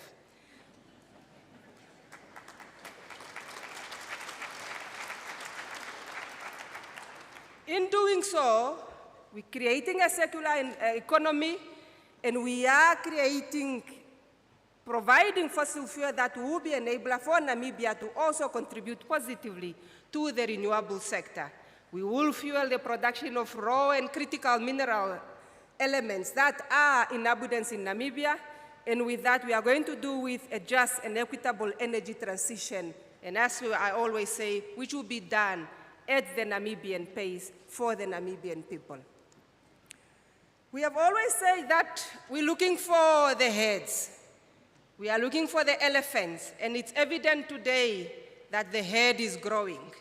As the herd is growing, we know that we don't have only one head. We know that we have a head in the Orange Basin, but we now are certain that we have more than one head, but even this head keeps growing. As has already been said, allow me to take a moment and just be proud of the moment where we are as a country. With the recent discoveries that have been made by Gulp, we just concluded the DST and the testing of this well. And ladies and gentlemen, as the media always like to say it, it flows like a train. It flows in Namibia. We drill wells in Namibia. We drilled the Mopane well, looking for one reservoir. But what we found is not one, not two, but 3 discoveries, 3 separate reservoirs that we will be able to produce from. We're busy concluding the DST, and we're looking forward to at least an appraisal campaign that will have not more than less 4 wells, which are anticipated to be drilled for the year 2025, while still the exploration potential within the same basin is still, or within the same block exists. At the same time, just a week ago, Shell delivered a discovery notice. The Enigma well that they were drilling as an exploration well has now changed or turned also into a discovery. So the number of fields that we are expecting out of Pearl 39, out of the Shell field, are more than one, and we are happy to announce to adding the Enigma. The potential for the future is for us to conclude then the appraisal campaign that we are having and be able to announce the commerciality so that then we can start having the conversation in terms of the production profile that we are expecting. We are moving at a fast pace. With the giant, the Venus, it keeps growing. It keeps surprising us. And the size is enormous. But what we are also seeing within the Venus down south, with the new seismic data that has been acquired, there are also 3 more giants that needs a bit to be dropped. And it is our hope that with the conclusion of the current seismic survey that is being done, we are going to be able to do more exploration well while concluding the commerciality. I told you that the race to production is on, it's open. Thus far, Total is at the lead of the race, and we are planning for the first production of oil from the Venus to be 2029-2030 for Namibia. With that being done, we have our kudu that have just a new life being blown into it because of the discovery and because of the reserves that we see in the other basins. The overview of the project still remains the same. We're planning to have an FPSO that we produce the gas, move it through a pipeline to the town of Luderitz and Elizabeth Bay, have a power plant that is going to be developed in 2 phases, 420 megawatt first and then 400 megawatt coming later, and an additional transmission line for us to evacuate this molecule. We, as a Namibian government, look at this project as an integrated project. But as the minister has said, we are a pragmatic government. We are open for all conversation, including the bundling and unbundling of this project, so that different players can come and plug in order to enable the Kudu project, Kudu gas to power, to take off. The upside potential that exists with the seismic data that we have acquired is that we are going to see more resources that are coming, and that has made it possible for Namibia now to start considering itself as a possibility or a possible LNG hub for the region, and that's what we are considering. With that being said, ladies and gentlemen, I put this deliberately on the screen so that you can see the timeline in terms of the project delivery. What we are expecting for the year 2025 is a final investment decision to be made on the Kudu project, and by the year 2027, we accept the first power molecules to come on board coming from the Namibian natural gas production. It is our plan that we are going to design infrastructures that are earmarked to enabling this, and we welcome and we invite all of you, capital powerhouses, technologies, innovators, and everybody to play a part in ensuring that the Namibian dream of the Kudu come to fruition. With that being said, as we say, we are growing the herd. The number of elephants keeps growing. And with that, we have now a well that is planned by the end of this year in November to be spudded by Rhino Resources. This is one of the most amazing structure and prospect that I've ever seen in Namibia, with at least 5 plays that are to be tested, all of them with a positive AVO response. It doesn't get better than this, ladies and gentlemen. We're planning to spud this well with Rhino and have it concluded by early 2025. And we look forward to Namibian companies, service providers, to be able to participate in terms of local content, in terms of Namibian goods and services, so that we are making sure that the barrels that are going to come out of the ground, that the discoveries that are coming out of the ground are Namibian signature preferences.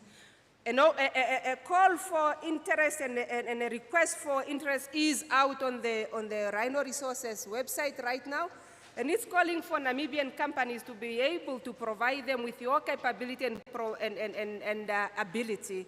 So please make sure that you have registered yourself as a vendor on the Rhino Resources website so that you can be included into the surveys that are required. Chevron is forging ahead. Not only are they looking at the data that they have, but they have also made a decision for a well to be drilled Q4 also 2024. We are looking forward to Namibian companies again being the service providers and being able to serve this well as we ensure that it is Namibian goods and services that will be used on this campaign. With that also, moving onshore, we are also currently busy planning for a multi-drilling campaign that is going to happen onshore. Recon Africa has made a commitment, a firm commitment for 1 well to be drilled this year and a number of wells to come up next year, depending on the result, as they test the different plays that they are seeing onshore Namibia, and these are opportunities that are available. With that, ladies and gentlemen, courtesy of Restart Energy, those are the number of wells that are upcoming and that we expect for 2025. What I can assure you is that out of each and every exploration well that is being drilled, you should expect a double multiplier effect of an appraisal well upon success. So the volume of activity that we are expecting in Namibia going forward 2026, 2025, 2026, 2027 until production is massive. With that being said, we are preparing the country to be an energy hub for the region. We are taking leverage of the current infrastructure and setup that we have in Walvis Bay, but we are moving all the resources that we have and channeling all the investment into the development of the port of Rudderets so that it becomes the energy hub of the sector. This is because of the strategic location, but also because we want to make sure that we maximize the benefit that we get out of the infrastructures that we have in the country. We also are aware of the protection of the current fishing industry, the current tourism industry, and other sectors that are already being served, and hence why we are dedicating the port of Rudderets to be the one that is serving the industry. With that being said, we are working towards ensuring, therefore, that there are linking developments that we are expecting.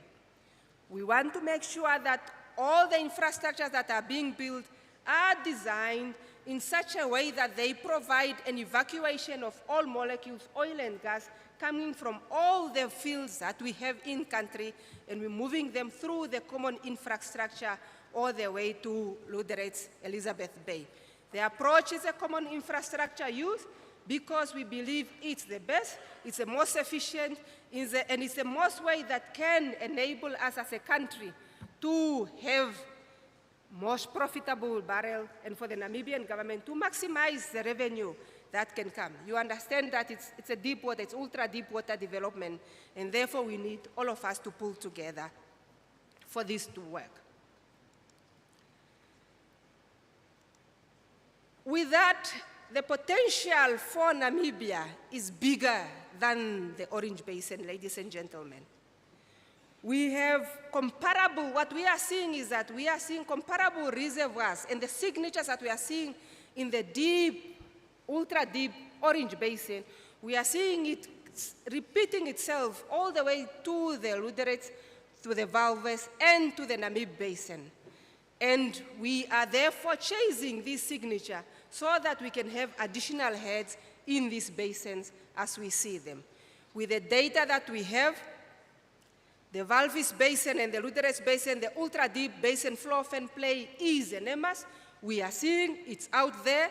And also within the Lüderitz Basin, we are also seeing additional basin floor fan that are also not only in the deep water, but also in the shallow water, and they need to be tested. And that's where we welcome all of you to plug and play in the Namibian system. With this new play that we are seeing, the most one that is coming on to the fore is a joint venture between Pan-Continental Custos Energy and NAMCO, with the option to participate that is made by Woodside. And they have a giant Saturn prospect that should be ready for a drill to drop come 2025. And with this, we are hoping that then we will be able to unlock then the whole entire shallow water Namibia and not so ultra deep water, so that we can then be able to cascade the signature that we are seeing. In the Namib Basin, ExxonMobil is working hard in making sure that the provenance and the geology is understood to see where the hot spots are located in the basin, and we are seeing them, the same signature that we are seeing in Angola, we are also observing them in Namibia, and that's what we are chasing. Going forward, I don't need to labor on the issue of local content, but our aim is to ensure that when that barrel is going to come out of the ground, it will have a signature that's saying, I'm Namibian. And with this, we are saying that we are looking forward to making sure that the Namibianization of each and every part of the project is done in this country. Ladies and gentlemen, with that being said, local content is a must. And for anybody out there who is communicating to the local people that they cannot be able to participate because the local content policy is not yet adopted, we urge you to desist and stop doing this immediately. There are already requirements that are embedded in the petroleum agreement that mandate Namibian goods and services, that mandate employment and training. And I want you to be cognizant of clause 23, especially 23.2, which states that all operators must pass on this obligation of Namibian goods and services to their subcontractors. So contractors, if you are not obliging to this, let us change this narrative immediately. With that, ladies and gentlemen, we are offering you a few things, but bundled with significant importance and as an enabler for this environment. We are creating or giving you a stable environment whereby stability is a key for us. We are giving you a stable economy for investment. We are giving you a government that is aligned to the industry. And we are giving you a conducive environment for you to make a return on those investments that you are making. On top of that, we are also, again, repeating from the words of the Honorable Minister, the sanctity of contract is our offering to you. What you signed up for in Namibia, we will honor with our breath as we go. We also vow to deliver to the environment, to the world, the most green barrels the continent have ever seen. With that, We are going to minimize our footprint in terms of the climate implication, and we are going to make sure that what comes out of Namibia only gives a positive implication to the economy and no negative implication to the environment. With that, we have a large basins, we have many potential that are open, and I welcome you to apply under the new application window. I'm sure you are aware of it, so that we can have a number of companies that are coming in. What we are expecting from you is just for us to help us to accelerate and have a fast-paced development so that we move to production at a quicker pace. We want you to also call upon you to be in alignment with the Namibian society. Be in alignment with the Namibian society and its need and its nature, for that is important in order for you to make a positive impact to the economy. We also want you to have a development or a responsibility of developing the Namibian economy, and we want to call upon you to make sure that, please, only profitable barrels should be produced in Namibia. So on that, we call on you to ensure that efficiency is a cornerstone of all your operation. We welcome your technology, we welcome your innovation, we have an open mind to learn, and we want to have a diversity of players.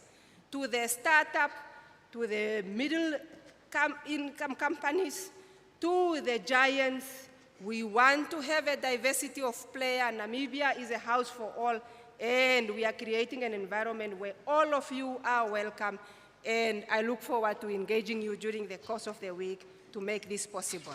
Thank you very much.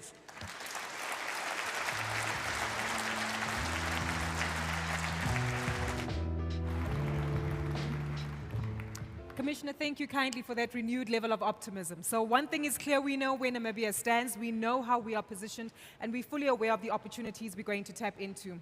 As many of you do make your way to move around the room, I'm hoping that you're just stepping out very quickly for a short break, and we'll be back because there are still a few sessions that we will continue with, and this primarily affords us the opportunity to delve deeper into conversations and panel discussions. So if possible, ladies and gentlemen, where's everyone going? Drilling, perhaps? Well, either way, we hope that you do come back because there will be panel discussions and several sessions available. However, I do want to encourage you that there are air conditions or AC available in the room. There's water and refreshments at the back as well. So at some point in time, you just feel that you need a quick refresher, please feel free to ensure that you tap into that opportunity. However, I do want to draw your attention back to the stage because we have another speaker who will be joining us. We understand the context and the lay of the landscape as to how Namibia is positioned to ensure that we tap into the opportunities right across the energy spectrum. We're going to focus back on oil very briefly now and take a look at a global outlook. We're well aware of the geopolitical environment, some of the threats and concerns that are influencing where we're positioned, but our next speaker will help put things into perspective for us. Ladies and gentlemen, I'll give you 5 seconds for those of you exiting the room to do so very quickly. We would like you to keep you here as our next speaker will be joining us on stage to help us out with the World Oil Outlook. Please warmly welcome to the front of the stage Abderrazak Ben Youssef, who's the head of energy studies at OPEC, joining us on stage to address us on the World Oil Outlook. Please warmly welcome him on stage.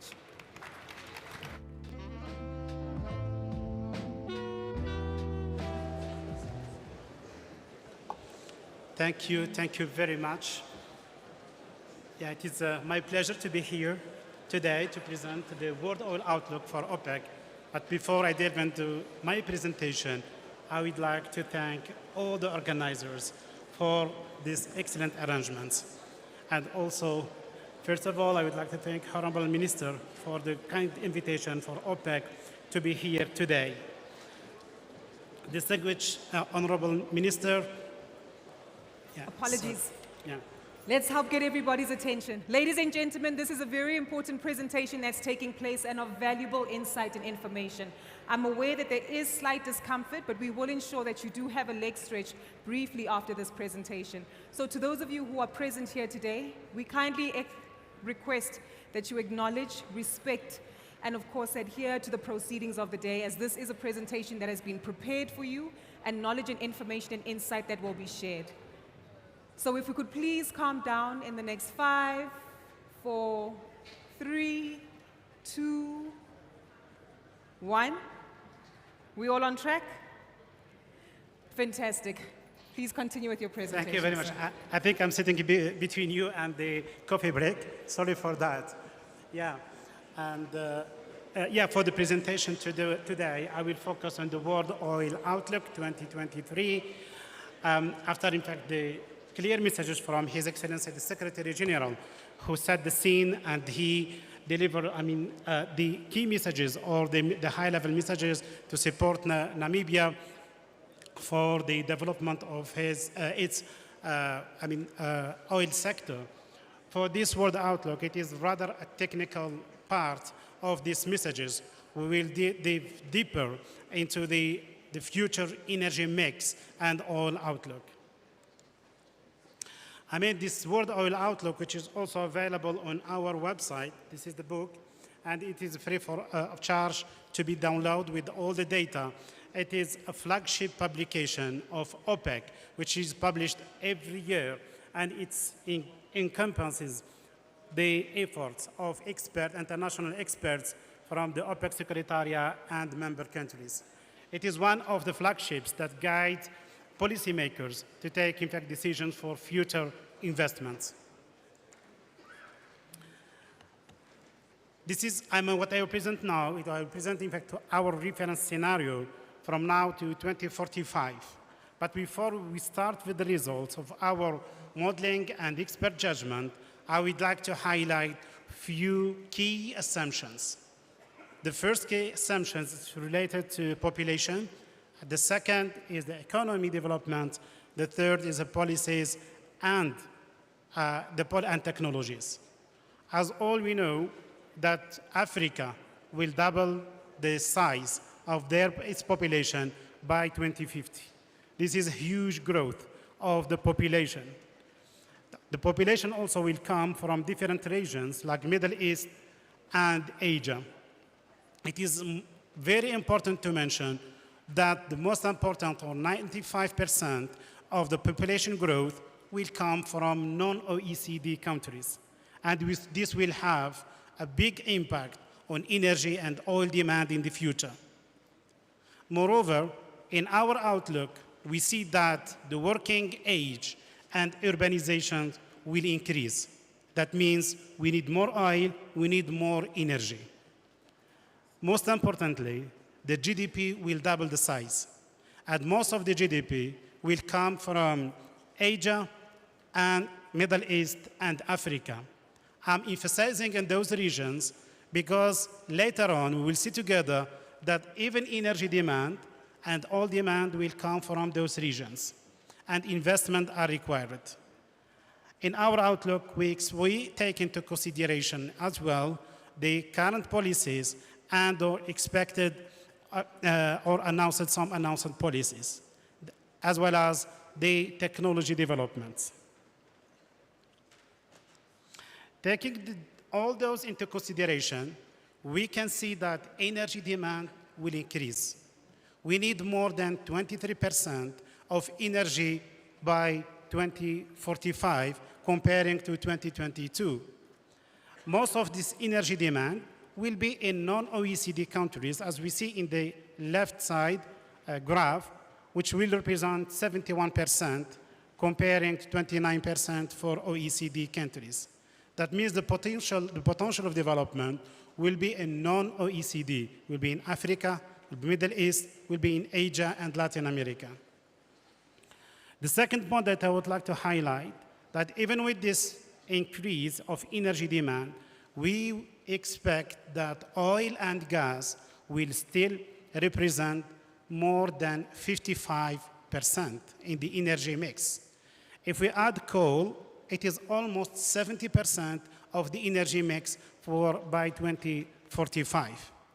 However, in the meantime, we expect that renewables to accelerate and to have the highest growth by 2045, adding around 34 million barrels of oil equivalent. However, given the low base now, it is almost 2 to 3%, even with this high growth, it will represent only around 12% of the energy mix by 2045. This will be followed by gas and oil. We see only decrease will come from coal. This is mainly due to the substitution by gas, nuclear, and renewables and the power generation. If we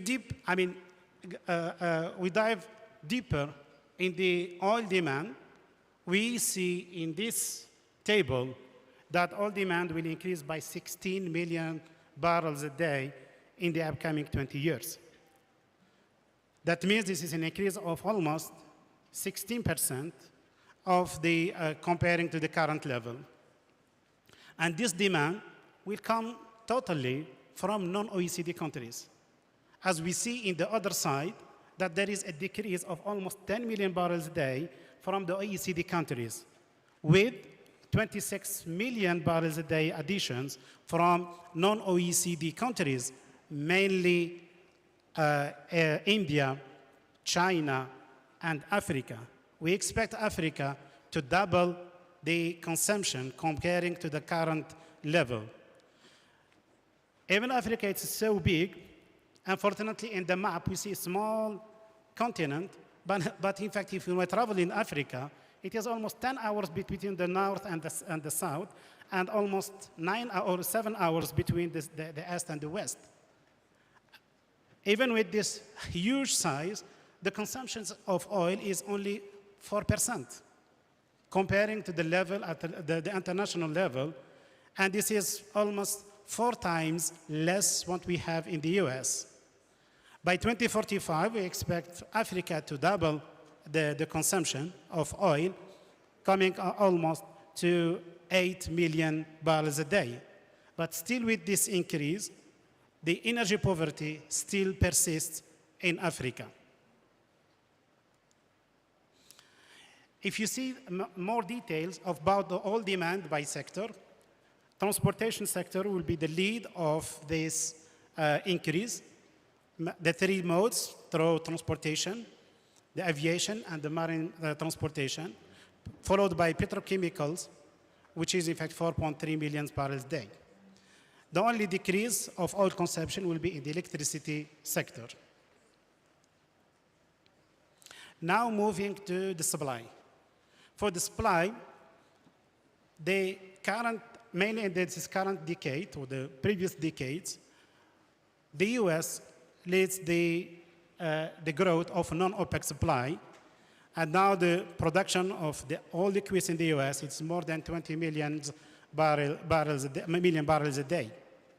However, after this boom of the tight oil, we expect by the end of this decade to have a plateau and to peak. However, we see that oil demand is growing, and for that reason we need more oil from OPEC. We expect the oil demand for OPEC liquid in general, what I mean by liquids is crude oil plus NGLs, to be around 46 million barrels a day by 2045. This will require a lot of investments that we will see at a later stage. And this is exactly what I'm referring to, that to achieve this, to meet this demand, and also to offset the natural decline of production, the oil sector will need $14 trillion in the upcoming, until 2045. And this is a huge amount because we need 11 trillion for the upstream with an average of $480 billion per annum, and another 1.7 for the downstream and 1.2 trillion US dollar for the downstream, for the midstream. And in terms of the structure of the investment, more investment are currently from non-OPEC, but we see gradually we need more investment from OPEC countries. And as mentioned by His Excellency the Secretary General in his opening remarks, that Namibia is needed, in fact, to meet this demand, growing demand in the future. Because at OPEC, we believe that there is no peak demand in the upcoming decades. That means demand for oil will continue to grow. Now we move to the refining, because we have the upstream. We need also to refine this, this crude oil. And we need also for the upcoming, in the medium term, around 6.6 million barrels a day of refining capacities additions. And we see also another 1.2 million barrels a day closures. I mean, when we see into the two graphs, most important investments are needed from China, India, Middle East, and Africa. And we will see exactly the same trend in the long term, that investment are needed for Africa, Middle East, and Asia. This graph shows that if we don't invest now, we'll have a huge gap between the growth in demand, in oil demand, and the refining capacity. That means, in fact, for different regions, we need around 2 to 3 million barrels a day, in fact, by 2028. And as I mentioned, cumulative distillation additions are needed about 6.6 million barrels a day by 2028. If we see for the long term, we need more capacities. We need 19.2 million barrels a day additional refining additions for the different regions. And this is mainly in the second part of the graph. In addition to Africa, Africa needs, in fact, to increase the capacity by more than 3 million barrels a day, and China as well, and Middle East. And we have also in other Asia and the Pacific. Talking about the distillation capacity, we have also to talk about other units, and we need almost the same capacity for desulfurization, with the same capacity for, and another capacity for conversion, which is around 10 million barrels a day, and also for the octane units. This is to meet different specifications and to respect the environment. And this is also the breakdown of the investment in the downstream. We need 1.7 trillion US dollar, 550 billions for the new capacities, and the rest for the maintenance and also the capital replacements. Let me say now focus on this part, which is very important. And in this slide, we show, in fact, 3 scenarios. And it is very important to highlight that recently we see that the divergence in different scenarios. And sometimes for the same organization or the same agencies, we see the gap between the high scenario and the low scenario equivalent to the current global oil production. And if this is a huge gap between the high and low, this will be very difficult for policymakers to take decisions. For that reason, at OPEC, we focus on those scenarios. The first one is advanced technology scenarios, in which we consider that we can achieve Paris Agreement by using different technologies, including renewables, and as well as abatement technologies for oil and gas, like, in fact, the CCUS, direct air capture, and the circular carbon economy approach. With this, we expect that oil demand continue to grow, but at a lower pace comparing to our reference case, but it will stay at most at this level by 2045. That means almost 100 million barrels a day by 2045, which requires also a huge investment just to maintain the current level of production. And experts in the upstream, they know clearly that even with the same level of production to maintain it, you need a huge investment to offset the natural decline. However, in the other scenario, if we consider that Africa says its words, for the moment I think Africa doesn't say anything, and the growth or the economic growth will be higher than we expect, economic growth higher than expected in other regions, we could reach 122 million barrels a day by 2045 as a demand, which means that we need worldwide, as mentioned by the Secretary General of OPEC, that we need all drops of oil worldwide. And this is very important to highlight that development of the oil, the fields, is necessary. With this, I finish, in fact, the presentation with some key takeaways, saying that in our world outlook this year, we reevaluate energy policies. In the previous one, we have a little bit higher, lower oil demand by 2045, but we see many countries and regions are starting reviewing their policy targets. For that reason, we increased the oil demand by 2045, comparing to our previous outlook. And energy demand will grow, oil demand will grow as well, and OPEC demand for crude for OPEC and liquids in general will grow by 2045. But at the end, sustainable energy future for oil, needs a focus on inclusive, and it's very important. At OPEC, always we say all people, all fuels, and all technologies approach. With this, I finish my presentation. I would like to thank you again for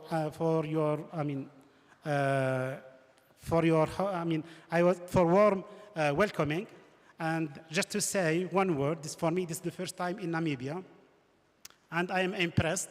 I have a different perception. I didn't know Namibia, but now when I came here, this is like a hidden paradise. Thank you very much.